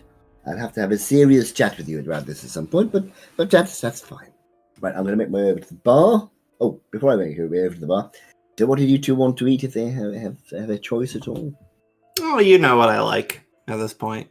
Yeah, I bet I do, yeah. I'd like to, but there's really no point, so don't worry about it. Yes. I won't be able to taste it, so... I'll be fine with anything, honestly. Do you want me to pretend to drink? Seems like a bit of a waste. Whatever looks the closest to water. I'm assuming it's all ale, but... Yeah, I'll take an empty mug so I can try and blend in a bit. I will try and get you an empty mug. Actually, now I think about it. Can I drink? I can't remember. So you are able to... the other guy's close your ears. But you are able to ingest. In fact, you do need to have nutrition. But what we said before is you have absolutely no sensation in terms of taste or texture or any of that kind of stuff. Well, you know you're drinking it. It just all becomes very plain and kind of blends together, like blurs. Okay. Actually, Captain, rather than an empty mug of beer, if this turns out to be like a fancy place, could I please have an empty glass of port? I've never tried it. I will get you an empty glass of port. Absolutely, old boy. I appreciate it, Captain. Yes. Getting one of my heads. Right, okay, I'll see you in a few moments. Empty glass of... So I'll head over to the bar. You head over to the bar, and as you're heading over, you're cut in front of, they don't directly barge into you, but you're cut in front of by this very large, half-orc looking figure, holding something in their hand. You're not quite sure initially, because it all moves kind of quickly, before they slam something down on the bar. The furbolg behind doesn't seem to react with surprise, just sort of looks at it. And as you look at this, you realize it is in fact the severed head of some elf. Long hair, trailing down, half cut where the head would have come off, rather roughly half torn. This big half-orc just looks forwards at the furbolg, who is actually a little bit taller. The furbolg just reaches under the bar, slams down a big pouch. The half-orc takes it, wanders off. The furbolg grabs the head and just puts it underneath the bar, wipes away the blood, kind of, sort of good enough, and looks at you as you have been walking up. Just goes, right. Aha, be hearty. Yes. We're all fucking dead. I'm a pirate.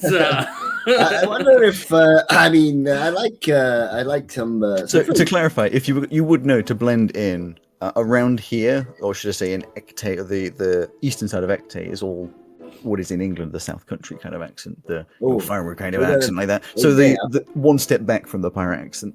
Do you know the pirate accent actually comes from a guy from Somerset? I know. That's why. Yeah. Blackbeard. Yeah, that's a fun little. I don't mind here. I'd like some food and some grog for myself and my friends here. All right. How many? There's three of us, but the tall one there with the big beard, he doesn't eat very much, so he asked for an empty glass. He's a bit of a strange one, but I tend, he's harmless enough. For myself and my I've got a huge axe and sword. Yes. Relatively harmless. So, well, yeah. For around here, that's pretty harmless. The Yeah, guy it just slammed a head on the desk, like Exactly. on the I'm bar. trying very hard not to think about the fact that was an elf's head.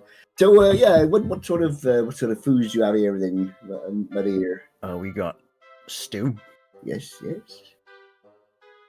Okay, that's it then, fine. Okay, thought you were going to carry on there, but that's fine then. Couple of bowls of stew, a couple of ales, and an empty port glass, if you don't mind.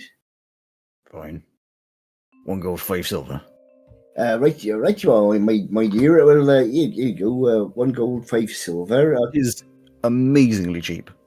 Is it? Oh, good. Like a tavern you'd be used to, 15 gold. It's like 10% really? of what you'd expect. That's a very reasonable price you got there. It's very kind of you. Here you go. So there's another gold for yourself. Get yourself a drink from the bar or whatever. Just scoops up the money, puts it in a little box underneath, gets 2 relatively large tankards, holds them both at the same time with this massive fist, puts it under, pours one, it froths up to the top, pours a second, it froths up, bam, slams those down, just like reaches down. Bougie. Like 80% head, 20%. Exactly. Reaches down under the bar and grabs it's a glass. It's very misty and dirty and scratched up. Just sort of like spits into it, shines it up a little bit, boom, slams that down, and then grabs 3. I know you said 2 wooden bowls. Goes to a massive vat, which you couldn't see because it was kind of hidden by a little opening surface of steaming stew. No idea what's in it. It's even hot. Wow. Exactly. Pours out two stews, slams them down. You can see there's meat and potatoes in it, or something similar to that. What meat? God, I hope they didn't use the head to make that meat. Yeah, the head's just floating in the top. An eyeball passes by. reaches underneath next to where that was and grabs 2 smallish. In fact, no, grabs 1 loaf of bread, snaps it in 2, and slams that down next to it. Wow. And then just lays off.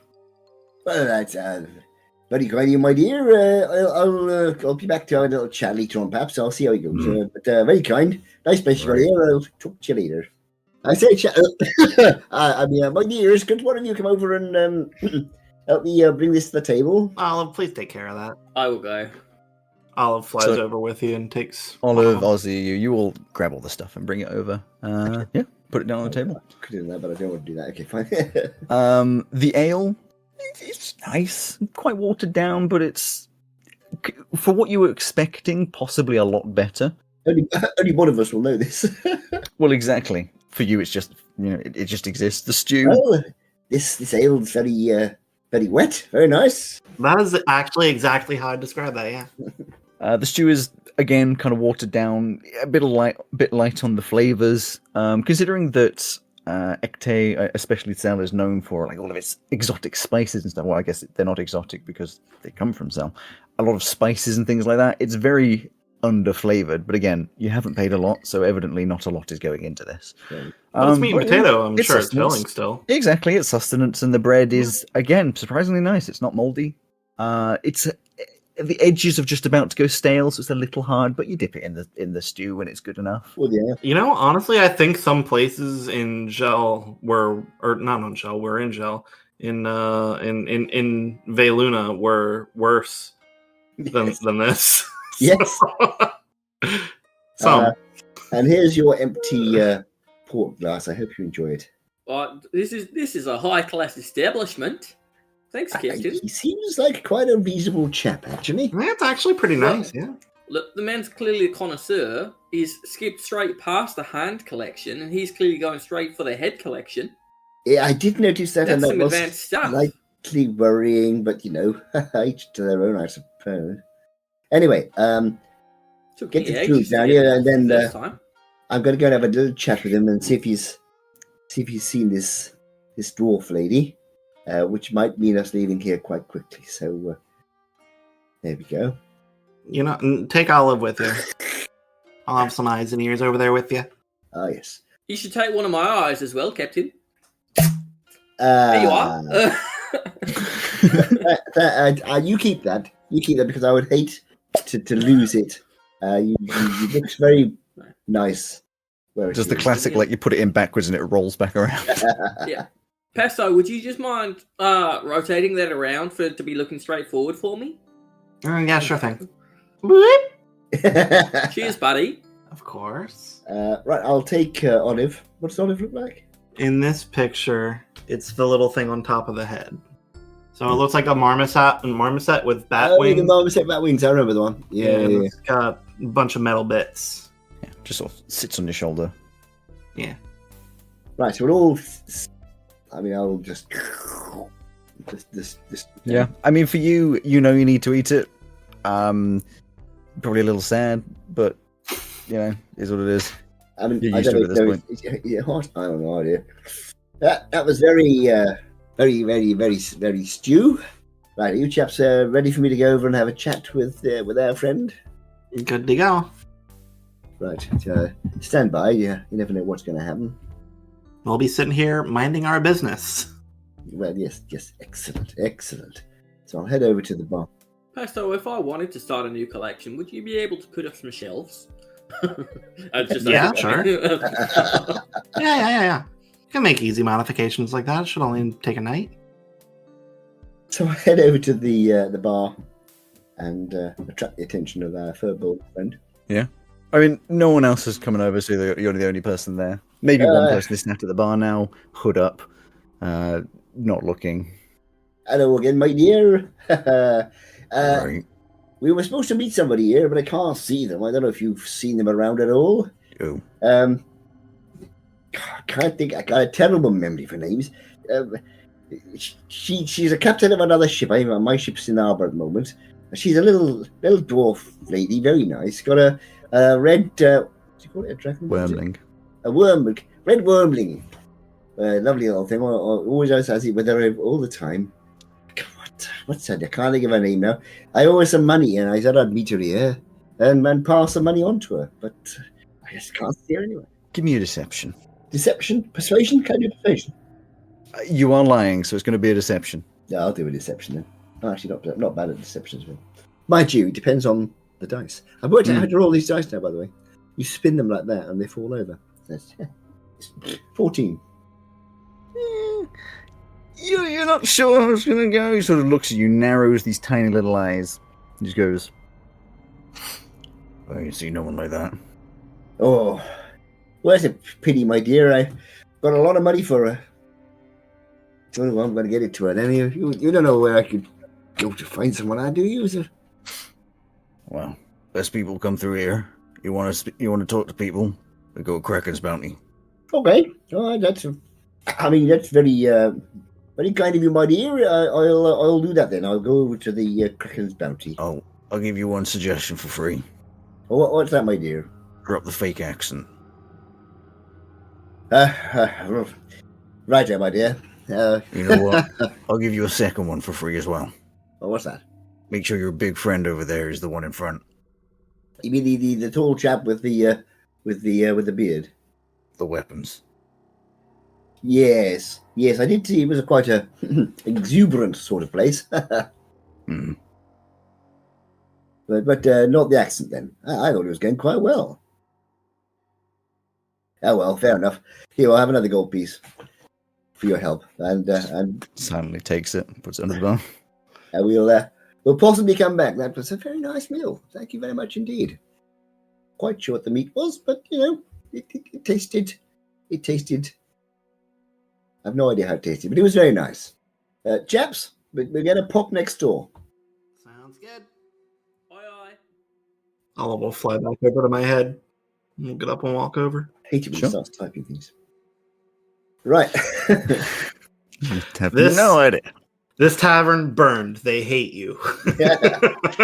Just noting you can never come back to this one again. He's writing down how many times you said out loud in this quiet tavern that you had lots of money on you. That was the crow's nest, wasn't it? That was the crow's nest, yes. Mark that off. Goodbye. I never even knew your name. Not bad food. Woody So- there again. The Kraken's Bounty or the Broken Compass? I think I know which one you're going to. Kraken's Bounty it is. Yes. Now, chaps, this one I suspect is going to be a little bit more let's say the clientele is going to be more excitable in this one. So perhaps, Ozzy, you'd like to go first and make sure you have your rather large axe in an easily accessible position. Oh, it always is, Captain. Should I get my war face on? Your war face? I don't. Oh yeah. Your war face. Are we getting ready for a scrap? We might. We're going to try and avoid a scrap, but I think in places like this, sometimes you have to. You know, I actually haven't tested out. I haven't tested out my new cannon, actually. So yeah, well, maybe we could. Yeah, we could try to have the cannon. I'm rather hoping to chat with people rather than blow their heads off, but we'll see how it goes. My point is, it could get exuberant very quickly, so be ready. All right. Warface is on then. And his face, because it has no skin, does not seem to change very much. I will at some point ask Pesto to make me some magical eyebrows that can help me be more expressive. What kind of enchantment would that come under? Is that a whole infusion to make, or? I will discuss that later, but probably not, because it's just a silly little thing. You go over to the Kraken's Bounty. Evidently the most raucous of the taverns. As you approach the front, which is again a simple tavern, like standard tavern-esque looking building, wooden structure with some parts of stone between, but larger than the previous. You approach the door, and rather classically, as you get a little bit close, someone just goes BAM! Flying through the door. Obviously been pushed or kicked or punched in some way, the door flying open, one of the hinges snapping slightly holding the door open, and you can see inside as music pours out from what is presumably a live band in there. Only just audible over the noise of the people. It is stuffed in there. There's people at every seat, there's people standing up, and in about 3 different locations, there's about 3 different fights going on. Maybe they were interconnected at some point, maybe they weren't. A rather small-looking figure, like halfling, walks out, potentially being the one that just kicked this larger figure out of the door. You don't want to know.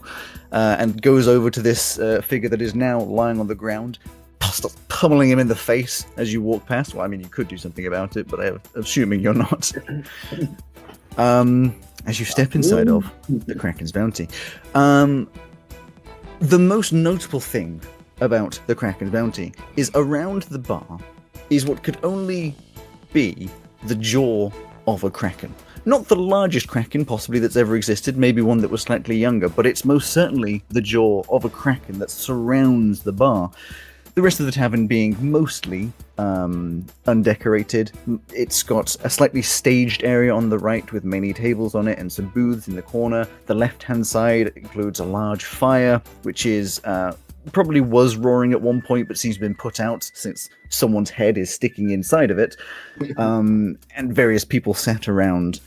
You get bashed and bustled a little bit as you're walking through, but none of this is intentional. It's just there's a lot of people around.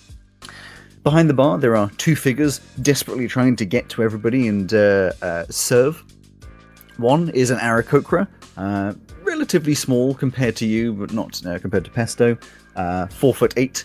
And the second, exactly, and the second is a lizard folk, a little bit taller, about 5'6".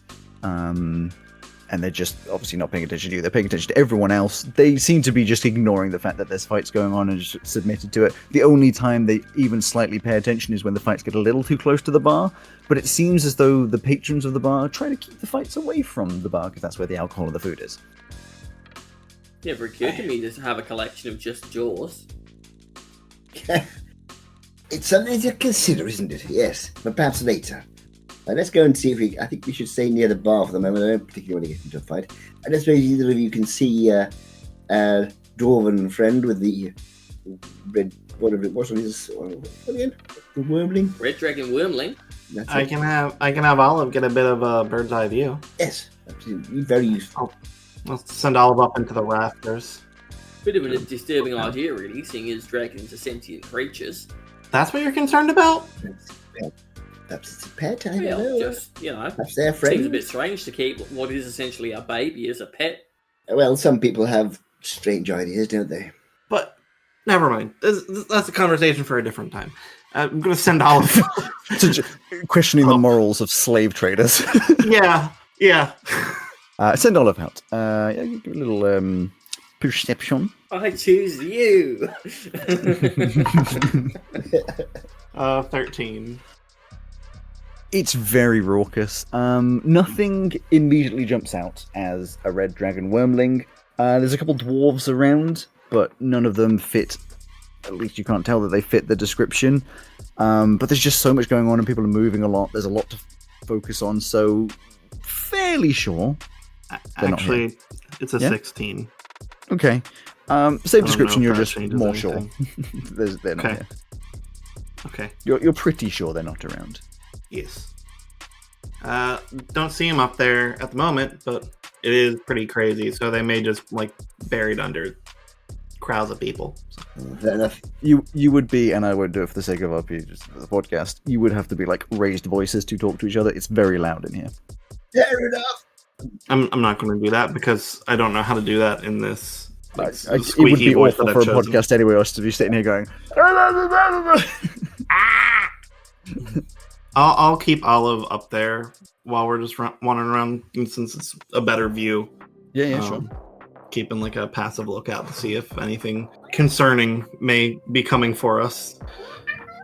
That's the sound that Olive makes, right? Yeah. Sounds just like a cat that is very thirsty for attention. You walk towards the bar and navigate carefully through, eventually seeing a little bit of an opening and opportunity to speak to the Arakokra. As you get closer, you can see the aesthetics are, I think, maybe Kenku, but as you get closer, it's actually just more of a blackbird aesthetic with an orangey beak, dark feathers all over, wearing modestly simple clothing. We're a bunch of bird racists. They all look the same to us. And as you walk over, whoever's standing in the front, they just look over and "You're right, what can I get you?" You asked me to go first, didn't you? I did. I will kind of angle myself back to allow you to step up if you want to. A good day to you, sir. Oh, madam. You can't tell from a Kenku. Exactly. I do apologize. I'm afraid I'm not familiar with Everywhere. What do you need? Oh, yes. Obviously very busy. But I think a couple of ales and an empty glass, please. Before you've ended your sentence, bam, bam, bam, 2 ales and an empty glass right there. 5 gold. 5 gold, righty-ho. Here you go. Before I give you the 5 gold, I'm looking for someone who I owe some money to. Small dwarf information, lady. Yeah. 2 more gold. Okay. 7 gold. Yes, here you go. 7 gold, yes. Put it down, takes it. Right, back left corner. That one that's a hobgoblin fella. Hobgoblin fella. Thank you. That's very, thank you. Okay. They've wandered off. Well, okay. Hobgoblin fella, apparently. Does Olive see them? Yeah, they're sat in the corner. They're sat at a table, and you can see that they're wiping their face with a very dirty napkin a little bit, because it's hard to tell at first until you get a bit closer because of their deep red skin, but they're wiping blood off. Because sitting in front of them, head down on the table, is, let's see, it would be a... dwarf woman with... It's just a human woman, where you can see the back of the head seems a little bit damaged. Potentially something went through the forehead, and this hobgoblin just wiping off his face. Not to alarm you, but it looks like the hobgoblin fellow just killed somebody. Just to keep that in mind when you're approaching. I'm hoping that they won't do the same to us. Yeah, if they do, you will tell me. I think it'll be very obvious. Right. Got you. Yes. Good afternoon. Shall I do the voice? Shall I do the accent again, do you think, or should I just talk? You were explicitly told not to do the accent. I won't do the accent. All right. Fair enough. Good afternoon, dear boy. Wonder if you have a moment. As you walk over, they look at you, furrowed round initially as they're wiping on their face, and then just sort of look up and just all right, another customer. My friend, please sit. Oh, excuse the mess. Just walks around, grabs the body of this woman, just shoves on the floor. You can see as she rolls over, there's what would effectively be a dagger hole straight through the forehead. Gets the same napkin, wipes the table just a little bit and just throws this bloodied napkin on the face of this woman on the floor. Take a seat, take a seat. That's very, very kind. Before we begin chatting, just to avoid any accidental, daggers to the forehead, could I ask what that previous lady did to get the old? No, you could not. Okay, that's fair enough. But Take a seat. yes, right. Takes his seat in the chair that he was just in. Grabs a big swig of an ale and goes, "Gertank the Killer, at your service." I'll position Olive just so they have a real good view on their body language in case they're about to pull something on us. Yeah. You say Gertank. Gertank the Killer. Gertank. A hobgoblin. I guess You can that's see. kind of like being John the Man here. You can see, as with a lot of people, lots of cuts and scars around the face. A kind of a swept-back haircut, which seemingly is just like it's greasy and hasn't been cut in a while, so it's sort of flopping backwards like that. The clothes are quite nice, but don't seem to fit quite right, as though they aren't necessarily his first. With a very definitive bullet hole in the chest on the left-hand side. And like I said, there's an ale down on the table, just leaning back, very comfortable. What can I do you for? Oh, we're looking for a particular person that we owe some money to. All right. Small dwarf lady, captain of a ship, has a sort of red wormling, usually on her or about her person. Yeah, I know who you're talking about. Oh, that's excellent. Wonder if you could help us to sort of track her down, as it were. I could. What would it take for you to do that for us? I will say one last note that would have happened before he'd chucked the lady on the floor is would have grabbed the gold pouch from her side and just looked at the gold pouch and goes, "Well, I've recently come into money. So I think you can do me a favour. Right. There's a ship in port called the Verd. It's a drug transport ship. Easy to miss, very unassuming, small, wooden, but you can tell which one from the figurehead. It's a tree. My sources say they've got a special shipment on board right now. Shipment of angel fire from Carmanthia. Hard to get over this side of the world and worth a fuck ton. Right. Get me that. You'll have your information. Mm-hmm. And do you know how much of this angel fire is on board at all? No idea. Right. Good. Fine. I'm assuming a crate's worth. Wouldn't be worth transporting otherwise. I'm thinking that carrying a crate full of angel fire through the streets could be a little tricky. Yeah, well, that sounds like it's your problem. Okay. If not, you're welcome to find someone else around here that's going to give you information. We can work it out. Captain. Don't worry. Could I'm looking up a spell I've never used before. Okay. What's the spell? We've got a bag of holding. We can just take the contents. We can. I was looking up charm person. I mean, that's the kind of thing. Please note the bit at the bottom that says, as soon as the spell ends, they know. It's charmed by you. I know, yes, but it does last for an hour. Does it? Yeah, it does. What I'm looking for is what's the DC? We'll have to come Oh, back. there's the DC. We'll have to come back. Why? We're doing a thing for him, right?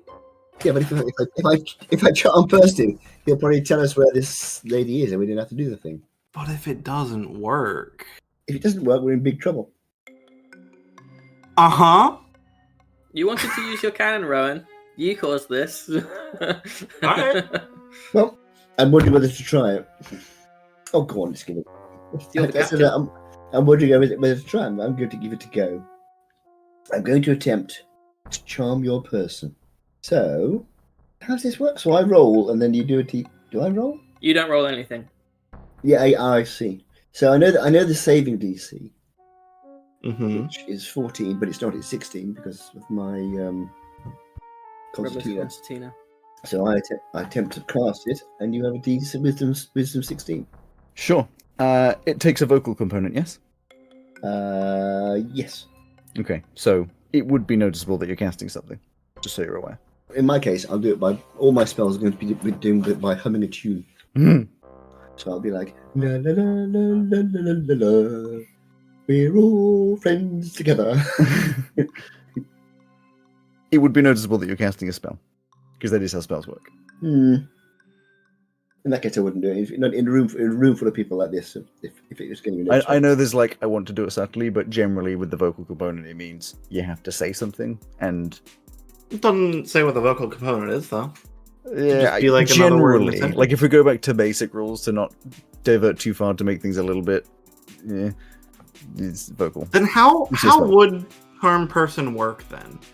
Okay, Because Well, if it succeeded, then they wouldn't care. If it failed, but everybody around would know. Well, if they just see us talking. yeah, I wouldn't be like everyone in the tavern would know that you cast a spell, but the person that you're staring at and then go, We are already like under that pretense, though. If it fails, he knows anyway, right?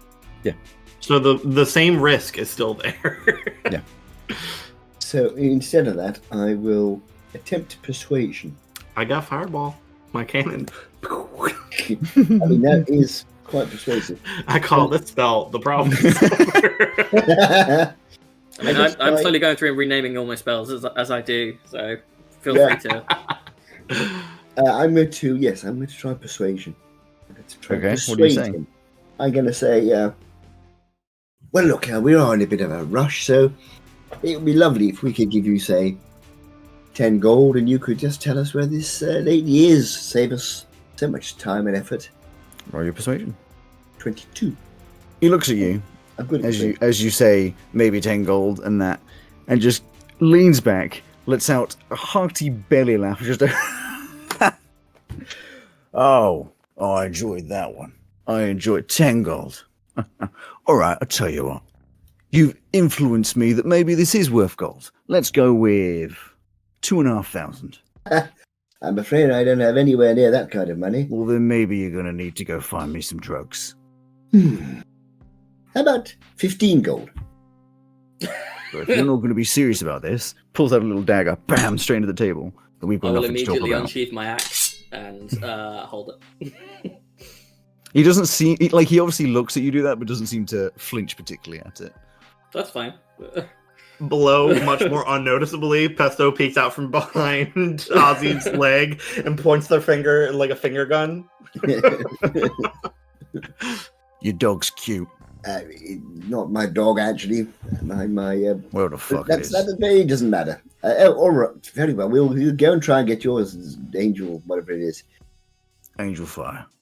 But if we do find this this lady on our own in the process, I'm afraid we won't be seeing you again. But if we don't, we'll be back with your Angel stuff. Okay. Come on, chaps. Just flicks the knife in his hand a little bit, spins it around, and poof, straight back into a little sheath on the side. Finger I gun will twirl my recedes. axe after 100 years of practice and sheath it. The Aarakocra walking by with a tray just get their head decapitated. It's like like the marching bands, like the conductors of the Okay. So leans back and watches you as you walk off. What's your passive perceptions? Olive's still watching. 17. Yeah, no. 13 for 17. Olive. 17 would be good enough. You'll have noticed at the time, and as you step away, there's maybe 3 or 4 other patrons which weren't in this conversation, were like at the point of maybe a scuffle, turned and sort of like hands by sides, evidently more of a crew than just the one. And we all would have died to my fireball at point blank range. If I'm going down, you're going down with me. I mean, I think there's a good argument just for doing it through like a window. Right, C5. I was thinking. Listen, if Critical Role can go to Dark Toe and leave forever in a day, we can do that time. Yeah, we can do it. I was thinking back. I don't think Joe wasn't there for the beginning of C1. It was like that, I wasn't there for all of C1. where where Whitebane blew up the pub. And It's not in podcast because it was cut out. But no, that wasn't episode 1. Episode 1 is when you did Hellish Rebuke on Simon's character and that's right. killed them. But we retconned that. That's right. That's what it was. Because you immediately killed them. Just for fun thoughts, how much gunpowder do you think is just in this tavern right now? Just like how much gunpowder? Yeah, just like between patrons and. You could assume like guns are. It's about, I'd say, somewhere between 30-40% of non-magic users use guns, because guns are kind of like people like melee weapons because you can do a lot more with them in this kind of a world. The people who use guns tend to use them in place of crossbows and such, but then other people use crossbows and such. So a decent amount, but not like the entire tavern's going to explode like a nuclear bomb amount.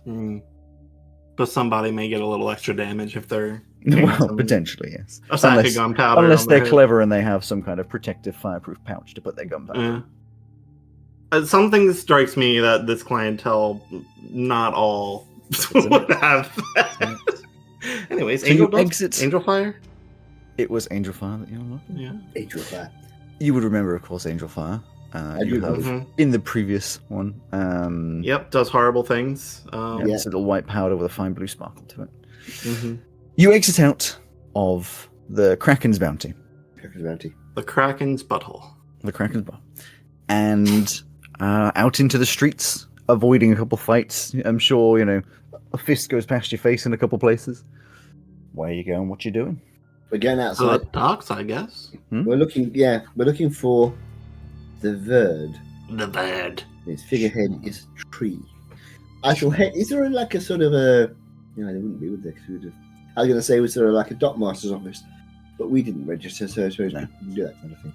No, Captain, I was just wondering, like, do we think that this is worth the risk for, like, potentially having to slaughter a whole crew and then travel with what, by his own admission, was a very valuable, at least one crate through the town? Or should we just, like, see if other people know on the way? I'm rather hoping that we won't have to take any angel fire back to that rather unpleasant chap. So, if we have to, we have to, but if we can find them another way, I'd prefer to. I mean, another alternative is that we just wait outside for him to leave and then jump him. Yes. But I suspect he won't be alone. Well, I mean, I don't think that's a problem. Something tells me we would be waiting a long time. He may well live there.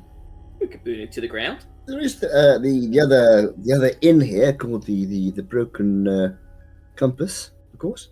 It's worth a try, isn't it? That's the shadiest of the bunch, right? It's certainly worth a try, though, isn't it? Yeah. I don't really want to start getting into... No? If we get into a fight on a ship, we could easily find ourselves in prison or shot or kicked out of the town, which is not really part of our plan. I mean, it might just be that we ask enough people and word gets back to this captain that we're looking for. And if we keep saying we have some money for them, I'm hoping that might help, I don't think we're going to be put in jail for killing people in this town, seeing as that guy just did it in a tavern filled with people, and the one before that, they brought a severed head to the bar. That is actually in broad daylight. Yes. I think we're all right. As you're standing outside, an arrow just goes straight past you into someone's head. And that. Maybe that's what we're missing. Maybe we haven't proved our edge. Should I just kill one of these people and we'll drag him in? Let's hold it for now. We don't have to feel bad if it has to come to that, Exactly. I prefer not to unless we have to, but if we have to, well, yes. So be it. Okay, well, just point at someone when you want them dead, Captain. I will do that, but let me bear in mind that if I point at someone, it doesn't necessarily mean that I want them dead. Just check with me first, okay? Captain, please be so careful pointing. Maybe point and then say, Aussie, how about that one? Sick 'em. And Yes. then it's nice and clear. That's yeah. I think Ozzy, please kill that one. Would be what I would say if that's okay. Which you one? got it, Captain. Aye, Not aye. yet. No, I was just not yet though. 2 years down the line, you're all, a family. Exactly. You're right. Let me write that down. You go to pick out a new puppy from the group of puppies. Ozzy, how about that one?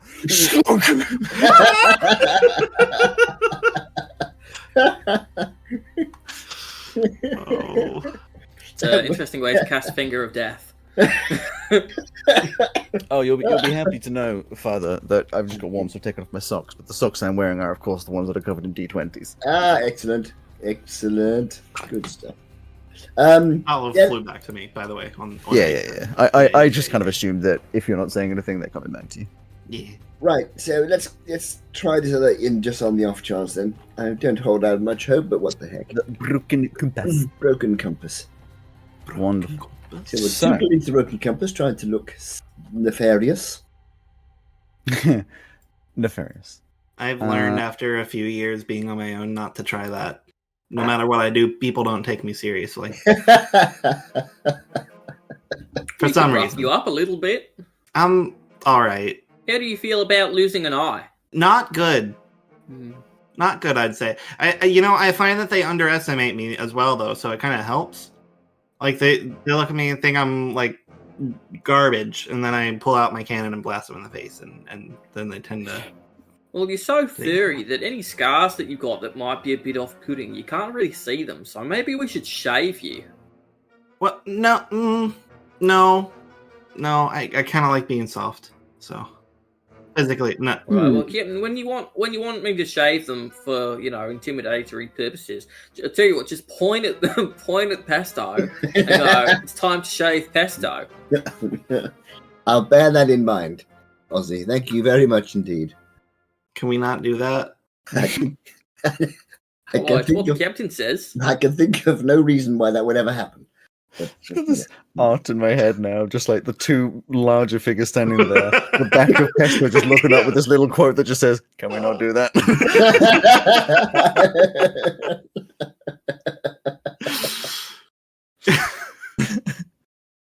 So Okay. let's You go head over to the Broken Compass. It's a little bit away, 10 or 15 minutes walk, a little bit out of the way, and much quieter. all the way, of course, keeping an eye out for anybody who looks a bit like a dwarf with a red. Yes. If you're actively looking, you're welcome to put out some perceptions. I will. Oh, you know what? 50. Sure. 15? Go get him, Olive. 8. 8. How far away from you can Olive go? While still conveying information, I think 100 feet. But let me double check. Dirty 20. So the 20 and the 16, I believe it was. You don't see anything as you're walking around. You feel like it would stick out quite a lot. There's a few features of people that stick out, but nothing that fits the descriptions you have been given. The 8, there's a lot of people. It gets very, especially from a little bit higher up, it all sort of blurs together, but you don't see any red dragons, red wormlings, as far as you can tell. You head over to the Broken Compass, much quieter, a smaller tavern. The aesthetic a little different. It seems to be more built up of stones and cobblestone. That it almost shifts aesthetic halfway, as though they ran out of one material and just kept going with a second one. The door evidently has about 5 locks on it. None of them are currently locked. The door is currently open. And inside is much cozier, much more like a cottage. Larger than a cottage, obviously, but much more like a cottage in that there's a stone floor, stone walls, thatched roof, and much less people. Maybe 4 groups of people completely separate from each other. And behind the bar, a very fancy warforge. Not particularly tall, about sort of mid 5 foots, but has these like really intricately carved swirls all over, very elven style carvings all over. But the actual makeup of the body looks a lot more dwarven, but very, very, very old-fashioned dwarven, as though this warforge has been around for a good while.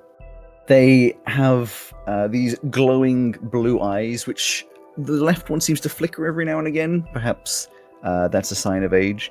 But other than that, stands tall, particularly stoic and still. And as you walk in, the head turns slightly just to note your entrance, but nothing is said. The people standing around the edges are talking so quietly that you couldn't even begin to understand what they are saying, and it seems as though perhaps you don't get any closer to them. We will go over to I will go over to the Warforged. Warforged looks down at you. Most of the body doesn't move, just the head looking and sort of tracking you as you walk over, and says, "Welcome." Good day to you, dear sir. How can I help you?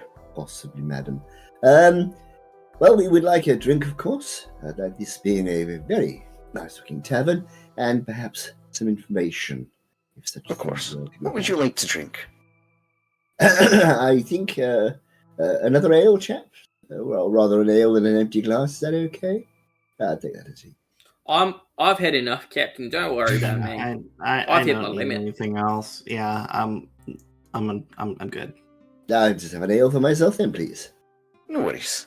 And keeps the head looking at you, like the body turns around with the head still tracking you this entire time, walks over, grabs a tankard, pours out an ale, body spins around again, puts it down in front of you and says, 1 gold. Very, very kind. Now, I also was interested in finding somebody who I owe some money to. Don't know if you could perhaps help me with that? Potentially. Depends who you're looking for. Can't think of their name. It's such an annoyance, but they're an old friend of a friend. She's a captain of a ship, much like myself. Dwarven lady, about, dwarf height. And has a red wormling with her, usually. You can almost hear like a computational processing sound coming from the head as lines flicker past the eyes. Takes maybe 2 or 3 seconds before... I'm afraid I can't give you any of that information. You say you can't give it to me. Does that mean that you don't know, or is there something I could do to ease your giving the information? I'm afraid I can't give you that information. Okay. What about if I offered you some gold? I'm afraid I can't give you that information. Okay. Not very helpful. Do you know who could give us that information? I believe your best bet... Processing sound with the flickering past. There's a hobgoblin in the Kraken's Bounty called Gertank the Killer. Yes. I thought you might say something like that. Anybody else? Scanning. There are 2 other options. One is currently sailing. The other is... dead. That's not particularly helpful, I'm afraid. Mark, you would know that someone being dead is not necessarily an issue for us to get some information out of them. You've got to find them first. That's a fair point, though. The dead one that you mentioned, where would they be resting? Last known location is with Gertank the Killer. Oh shit. Okay. Wouldn't be a lady, would it, by any chance? Elven female. Oh, yes. Of course it is. Oh. Yes. Second question. Elven female was the head. It was a human woman who was with him. Elven female was the head that went to the barman. Yep, fair point. What about, do you know a ship called That was the other bar, though. the Verd? Yeah, that's fine. What the fuck is happening in this fucking town? I'm so confused. The Verd. The Verd is a ship currently docked in the port. Do you know where? I'm afraid I can't give you that information. If I gave you some gold, would you give me the information? I'm afraid I can't give you that information. Can I make some kind of intelligence check to know if I can reprogram this thing to give me... At the very least, give me a arcane engineering. So, I mean, realistically, it would just be like a intelligence with proficiency. Cool. So it's plus I'm going to try and persuade him in a minute. 24? Then. A 24. So, there's not a lot that you know about this specific Warforged. You can tell from the look, You have no idea how old they are, but they're obviously a much, much older model. You can also tell from the way that they're talking, this is a lot less sentient than would be created these days. So you're assuming older than 6,000 years. This is a very old machine that probably comes from a dwarven, maybe from an old Kugaronian, maybe old Pale-Elven. You have no idea. That's like where most of my training comes from anyway, though. Exactly. You have a feeling, technically, yes, you could reprogram, but there would be a lot of security getting to that point. Probably where you are, that some cases there's like a violent security, like the automatic reaction is basically just like it's going to try and kill you if you're trying to get through. But with the 24, I'll give you that most likely what's going on here is there's some kind of protocol programmed into them that if they are paid to not say something, effectively made a contract, that information is locked up. Okay. All right. You obviously know, or possibly you can't give me the information. You heard of the Verd? No, you have heard of the Verd. You did say you'd heard of the Verd. You can't tell me where the Verd is. Instead of Verd. Verd is the word. Verd is the word. So here's a separate question. What ship is docked next to the Verd? I'm afraid I can't give you that information. I tug on the captain's leg. Captain? Yeah? I don't... They're not going to give us information if they were paid not to. Yeah. Also, I suggest we pay them to forget this conversation and any information about the Tainted Treant crew. They didn't know that's who we were till you just said that. Yeah, but us. You hear a little sound from the Warforged. Preemptive. Very well. Here's 10 gold. Please do not tell anybody about this conversation or... Information secrecy protocol minimum is 100 gold. Why? Don't we want this lady to know we're looking for her? That is a fair point. All right. But not if we stir shit up. I take that back. If you see this dwarven lady, tell her we're looking for her. Noted. Information giving service is a minimum of 15 gold. Yeah, I'm not that interested. We'll find her. Thank you very much for your... whatever that was. You're welcome. How old are you, by the way? There's a little, again, the computational noises. Current age is 9,637. Happy birthday. For whenever your birthday is. My creation date was 4 months ago. Well, I hope you had a good birthday 4 months ago. I was not born. I was created. But a good creation. Who are you created by? I'm afraid I can't give you that information. Really? They paid you that? Okay. All right. Weird. I don't know. Wait. What's the earliest thing you can remember? I'm afraid I can't give you that information. What's the earliest thing you can remember that you can tell us? 15 minutes ago, you walked into the bar and approached. Okay. Yeah, you must be a riot at parties. Right. Let's go, chaps. I'm afraid I can't give you that. Right. That failed miserably. Any other ideas? We can do the dang drug thing. We can also just wait and see if she finds us. We can also go see if that head from the other bar is the one that we want. See if we can get it, and then tomorrow I can ask it some questions. It seemed to be part of an exchange, which would also run the risk of pissing people off. Which is, if that's what we're trying to avoid, well... Well, we can just go and say, all right, how much for that head that I saw earlier? It was very nice. I'm thinking about starting a head collection. Also, are we sure that's even the right head? Because that was at a different bar. Yeah, but someone walked in from outside, didn't they? Yeah. But why would they... I mean, it's possible. But I mean, it depends how much it would cost, I suppose. If it's like a couple of gold, that's fine. But if it's 200 gold or something, it's a lot to risk. I mean, someone might not have been like, I'd like to pay for this head. It might just have been a thing of, I'd like to pay for this person's death.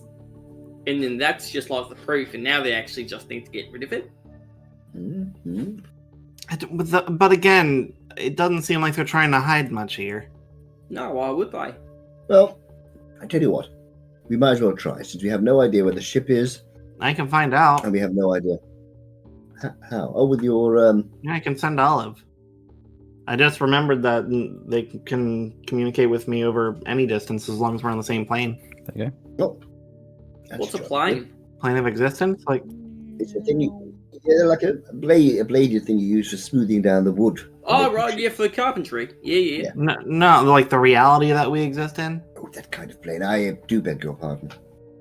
Yes, okay, well, fair enough. We'll get Olive to scoot on up there and see if they can find this ship then. All right, go get him, bud.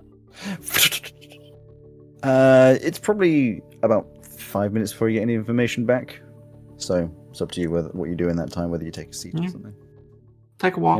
Yeah. Well, avoid the arrows and daggers flying in our direction. Oh, there's none in here. This is Oh, just conversations that's happening.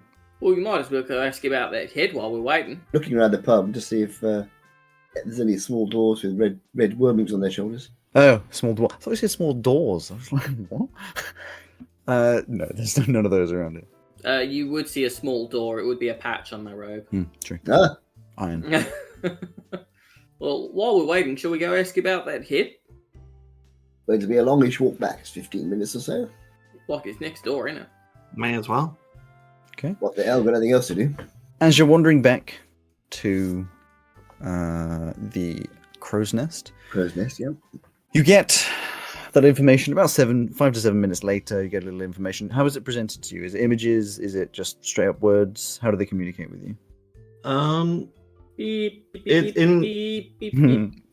It can really be anything. I think images. Probably images. Sure. So you get a fluttering image. I'm going to imagine it very blueprinty style because that's your whole aesthetic. Yeah. Your pager Of beeps. exactly of this bird's eye view of the port, and just noted a little white circle around a particular ship. How close is it to ours? Actually, what did you tell him to look for? A ship with a tree for the front. With the bird. For the bird, with the description of the bird. Yeah, like So that's what checking ship names. that's what you And got. if they don't have a name, then for the tree on the masthead. Or whatever. Then you get Together. two circles. One is your ship, and the other one is the bird. Ours does have a name on it, though. I know, but it's got a tree on it as well. It's trying to be helpful. Okay. You used an and statement instead of an or statement. Yeah. That's what it was. No, it would be the other way around, or instead of and. I need to set up more specific If gates. it was O-A-R. It would be an and then an or statement. It's an or because of the ship. I get you. Yeah. That Alright, makes sense got in it. my head. How close is it to our ship? Quite far. It's like 3/4 of the port away from you. Yeah, that one's pretty far away from us, but yeah, I got it. But you get back to the crow's nest, wander in. Similar number of patrons. A couple of them have changed, but some of them are the same. Same furbolg standing behind the bar. Still doesn't look at you as you walk in. Stroll over to him again. Hmm. Afternoon again. You're right. Taking your advice, not doing the accent. Hmm. When we were here last, interesting looking chap put a sort of head thing on your counter there. The elven lady head. We are head collectors and wondering if it was for sale. You have to pay more than the one who wants it. And how much is that? How much do they want for it? Yes. 250,000 gold. Right. I'll just check my pockets. Hang on a moment. Fucking who the hell was that person?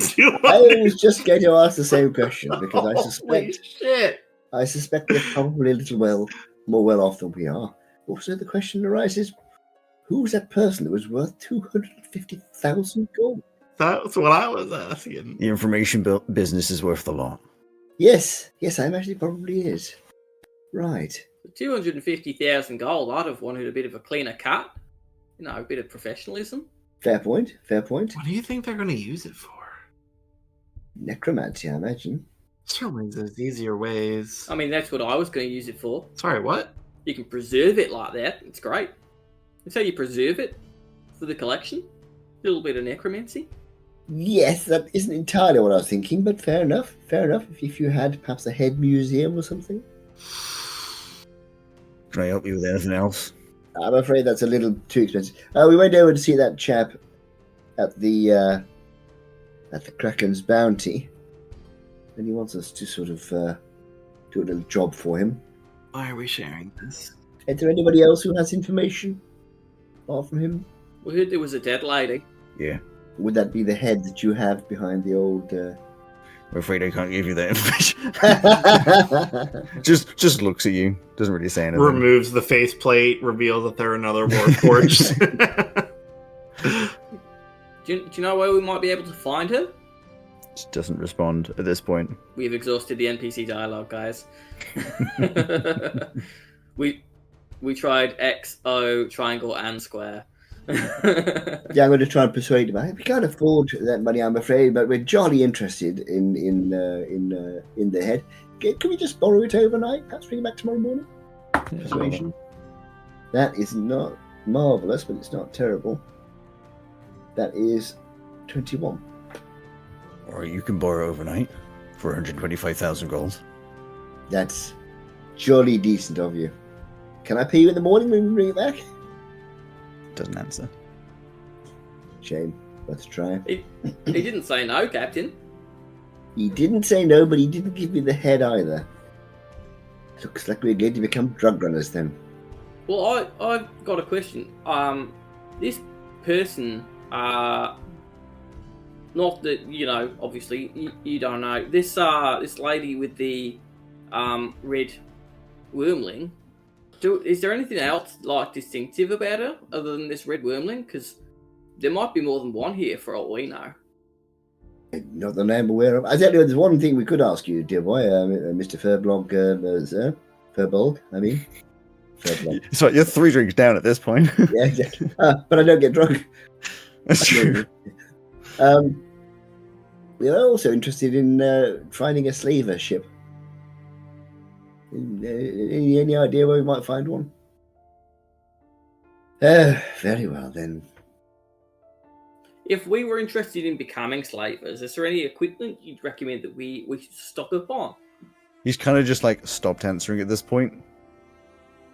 Man, got such a high insight check on that first deception check from Mark that he just doesn't believe anything going out of To be honest, you'd probably get more of the idea that you are not worth giving anything to, because there's a lot of other people that are a lot more keen to keep information hidden than it's you know. Oh, so we should just kill a bunch of people in town to get a reputation. If you wish to go that route. I thought you, when we were starting to set up this campaign, you were like, I'm not going to be morally compromised. We're not going to do it either. No, but here we are in this situation. Who's in this pub? Near to us? The bar is quite far from any of the patrons, probably on purpose. And as that, everyone is trying to be, again, as far away from each other and the bar as possible. I'd say currently in this one, there'd be about 6 groups of people of varying sizes, between about 2 and 6. What are you looking for? I am asking if I'm a charm person. Who's going to realise I'm doing a charm? Well, so you'd be fairly aware that the reason there's a big gap between everyone and each other and the bar is because people don't want to be heard by each other. That's what I was hoping. So I'm going to attempt a charm person on him, because he's not talking to us anyway. So yeah, it's a wisdom DC 16. You don't see any particular change on his face. Now, if I fail, then in other words, he's saved. He knows I've cast it, right? Yes. So he isn't trying to cut the head off, so that's a good sign. So I say, old chap, how are you feeling today? No response. Don't suppose you'd like to give us a clue about where we might find that dwarf lady with the... As you're saying this conversation, it would be noted by you, Ozzy, quite quickly, because you're always looking around and such. There's 2 figures that come up behind. Not particularly intimidating, other than possibly the way that they're dressing. One's dressed in mostly black, like a big cloak over the top of some sort of leather-ish armor. The other one's dressed in some fairly standard clothes with like some leather straps on the top, which would usually be holding knives and things, but doesn't seem to be currently be holding anything. And neither of them have weapons in hand, though you could presume they have weapons on person. And the one that isn't wearing the cloak walks up behind Ozzy. I'm sure you've turned around and goes, Might be best that you move on. Well, we don't It's not up to me.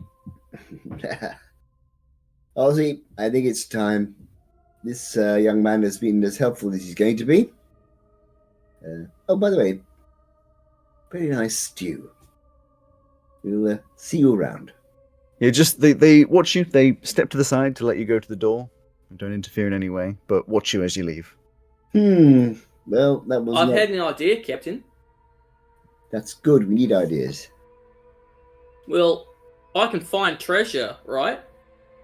Right. So if I just try and find treasure, which is like, say, a red dragon wyrmling scale, then I might get like a little signal if we go like within 1,000 feet of it. Try. We're not doing any. It's either that or we go and try and annihilate a ship full of people and steal a crate of drugs. Yeah, well, it should just be a walk down the docks. Let's go for it. Let's try it. Okay. Walk to the docks. Cast the spell. Yes, this is locate object, which I have renamed find treasure. Fair enough. What are the bounds on what you can find? So it doesn't have to be something that is familiar to me. I can just name a thing. Yep. And so it is blocked if any thickness of lead blocks a direct path between me and the object. Otherwise, I get I'm able to sense the direction of the object's location if it's within 1,000 feet of me, and if it's in motion, I know the direction of the movement as well. Within 1,000 feet. Yeah, which is quite far, really. It is quite far, but you get nothing. So you can, I guess, it does give you some information, which is that there is not a red wyrmling scale within 1,000 feet of you. As we walk down the docks. How long does it last for? It lasts for 10 minutes, right? 10 minutes. In 10 minutes, you'd walk pretty far, so yeah, nothing. Usually, you probably cover the docks with that. I'm not going to work out the maths on it, but you probably get a fair decent amount. I don't think it's here, Captain. Well, that is disappointing. It might be elsewhere on the island. Of course, you would know the other option is that it's encased in lead, but yeah. Why would they put a full-ass dragon wyrmling in lead? Well, actually, the captain's room is cased in lead. Can you imagine a ship where one part is encased in lead, just like tilted downwards? Well, that's a shame. Could you locate a slave? I mean, I guess that would depend on the metaphysical definition of an object. Yeah. I guess to some they're objects, and to others they'd be creatures. So the answer is I don't know. I could search for a cage. There's probably a lot of them around. That's what I'm thinking as well. We need a specific slaver ship. What does a slaver ship have that no other ship would have? There's probably a lot of slaver ships here, too. Well, W said that there probably wouldn't be. The slaver ships weren't that common. I'm pretty sure he said the exact opposite.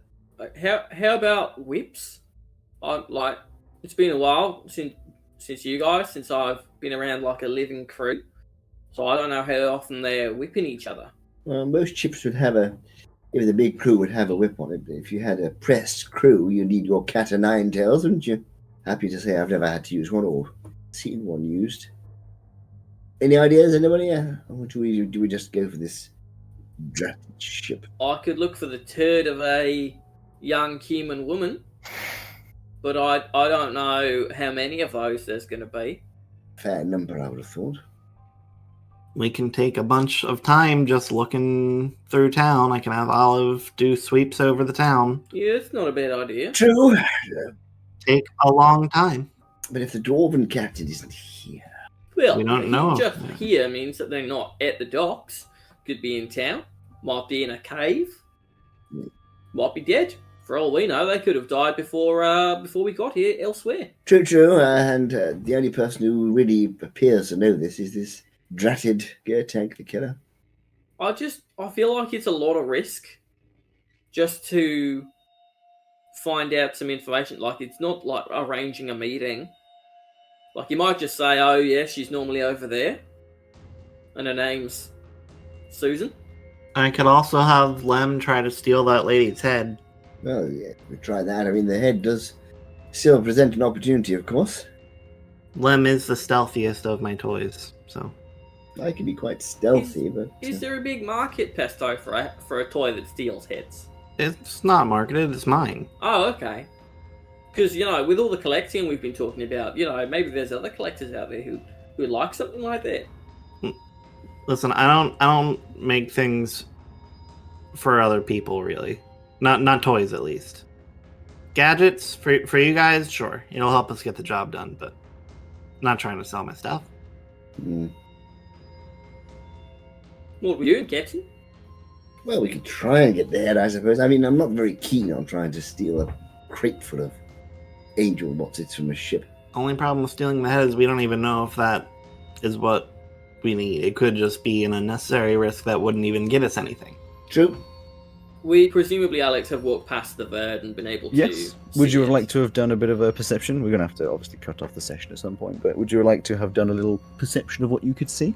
Yeah, that's Might as well as we were going past it. Yeah, give me some perceptions. I'll do mine through Olive again, who Yeah, would that's have been just waiting at the ship for us to eventually get there. Svanzig. Svanzig. Oh, it's bad again. 5. 5. Follow. 11.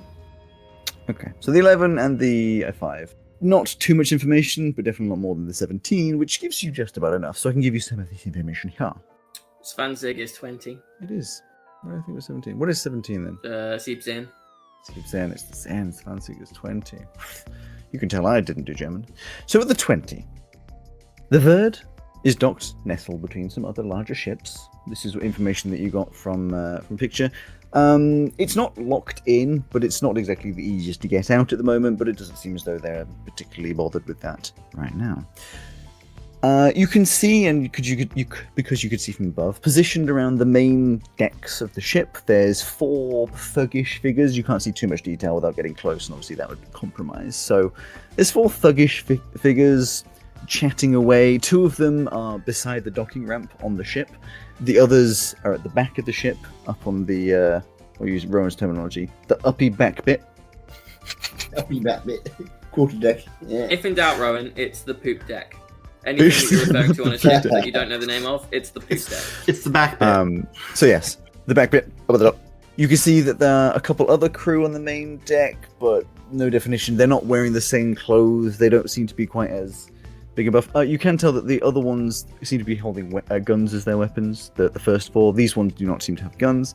But that's about all you can tell. It's a ship that's about a similar size to yours, so you could assume that it has a similar layout to yours, but then, each ship's made differently. That's probably all you could get from just an outside look.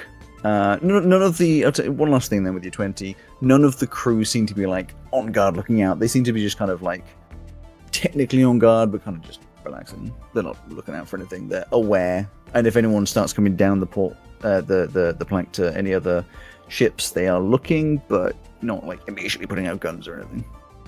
It's sloppy work. You'd probably consider it pretty sloppy.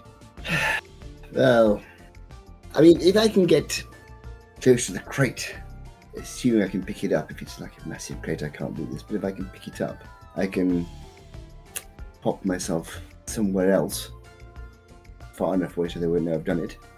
We could also just take the stuff out of it, put it in my bag. True. Well, we don't know what form it's in. I doubt it's loose. Well, there might be what the crate's for. It'll be about 9 in the evening at this point. You see, again with the 20, is quite a high roll anyway. The last notes. Definitely at least 2 of the 6 people you've seen have given a yawn. Yes, I mean, we did come here in the evening specifically because we can do this stuff at midnight when everyone's asleep. I could also send Lem to scout ahead? I mean, if you can find out where it is, and it's within a minute or so of here walking, I might be able to get to it without them seeing me. This might be a crazy idea, but like, is it worth? They're clearly not being very alert. Is it worth just going up to them and saying, "Hey, we're looking for this chick with a red dragon wormling. Have you seen her? Do you know who she is? We're looking to do some business." We can try it if you want to. Well, you look different often, or seem different often. Is that something he can do at will? Not exactly. And at Larry, if that's his name as well? I mean, I can. That's the same. My appearance changes on a regular basis, but I'm not under my control. I mean, I can try it. I can go and ask them and see what they say.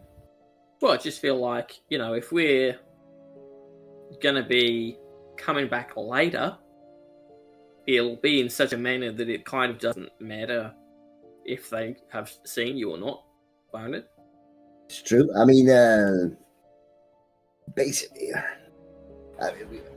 so I have a way of sort of getting around the place where people can't see me, but not for too long. So if I know where something is, and I can get to it within about 300 feet or so, then I can sort of get to it, and then I can ping myself back somewhere else. Quite useful, but only useful if I know where I'm going immediately. So if anybody has an idea of how we can find either where the head is or where the drugs are, I might be able to get it out, possibly. In the meantime, yes, I'll go and have a chat with them. Why not? I like talking to people. The only issue I can think of is that if I send Lem or if I send Olive, they wouldn't be able to open a crate. But if they can find it. But how would they know that that's the one? Yes, very good point. And if it's drugs, then they probably don't just have it out in the open in their storage area. They probably have something like we do. But I'm just being cautious, looking out for your safety. If we want to go aboard and slaughter everyone, take all their stuff and commandeer a ship, we can do that, or we can try and sink it first. I can always go below the water and start poking holes in it from the bottom. But I'd feel a bit better if you all got stabbed and died doing this. Well, yes, I don't really want to die again. Again? I did that at all. Okay. If you say so, Kevin.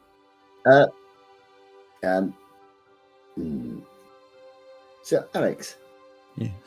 If, hypothetically, when we're on a different plane, Yeah. does that mean you can walk through walls and things? I would assume, yes, you can go through walls and such. There's no reason why you wouldn't be able to. If you stopped in a wall, then, a lot of damage and such, but... Yes, that would be a bad thing. If I was in the wall and I unfaded. Right, okay. I have a sort of plan. Probably a stupid one, but it's a plan. So I'm going to try a little thing I can do where I can sort of... I will just disappear as far as you're concerned. If things go to plan, I will find my way to the hold, where the cargo is. I will attempt to find the chest we were looking for, and if I can pick it up, I will do so, but if I can't, I won't. And then I will reappear, and I'll point somewhere. I can dimension door, so it's 500 feet.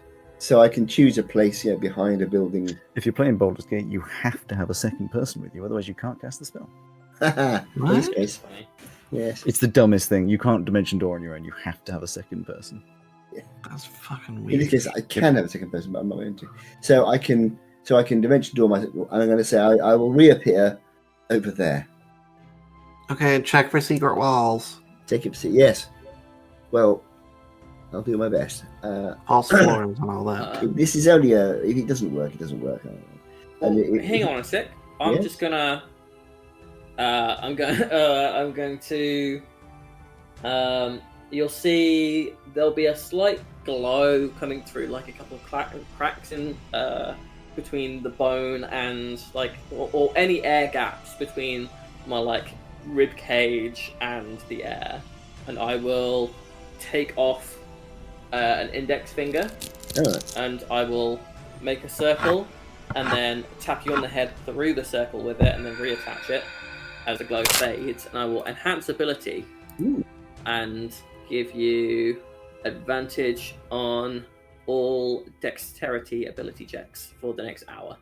And as you on the forehead and a slight glow goes across, we will end the session there. And next I will find out if what I've decided to try is a stupid idea or not. Which I think is quite a nicely successful session. I think it was. I think. Have you enjoyed? Unfortunately, obviously, Purdy was unable to stick around for the Yeah, it's a shame that she couldn't. But have you enjoyed the first episode of Horizons? Very much. Yes. Yes. I feel satisfied that we took as many attempts as possible to do something other than the clearly very dangerous thing. And that is perfectly reasonable. I have not been. I've not been like with all of it. I think the suggestions you've made are perfectly reasonable, but I've been playing as it would be. Yes. Obviously, Yeah, giving that wasn't me saying. That No, I you're know. I'm comparing it to previous situations where we talk to the first person we see. They've gone do this, and we've and gone, you just done it. Okay.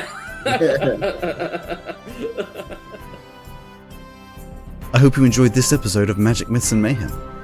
Thank you to Dark Fantasy Studio and Nicolas Judy and Ovani for the use of their music in this episode. And a big thanks to you for listening. If you want to hear more behind the scenes content, alongside extra art and lore, please consider joining our Patreon by searching Magic Myths and Mayhem on patreon.com, or watch our extra content and games on twitch.com. For now, thank you for being here, and we look forward to seeing you next time. I'll see you then.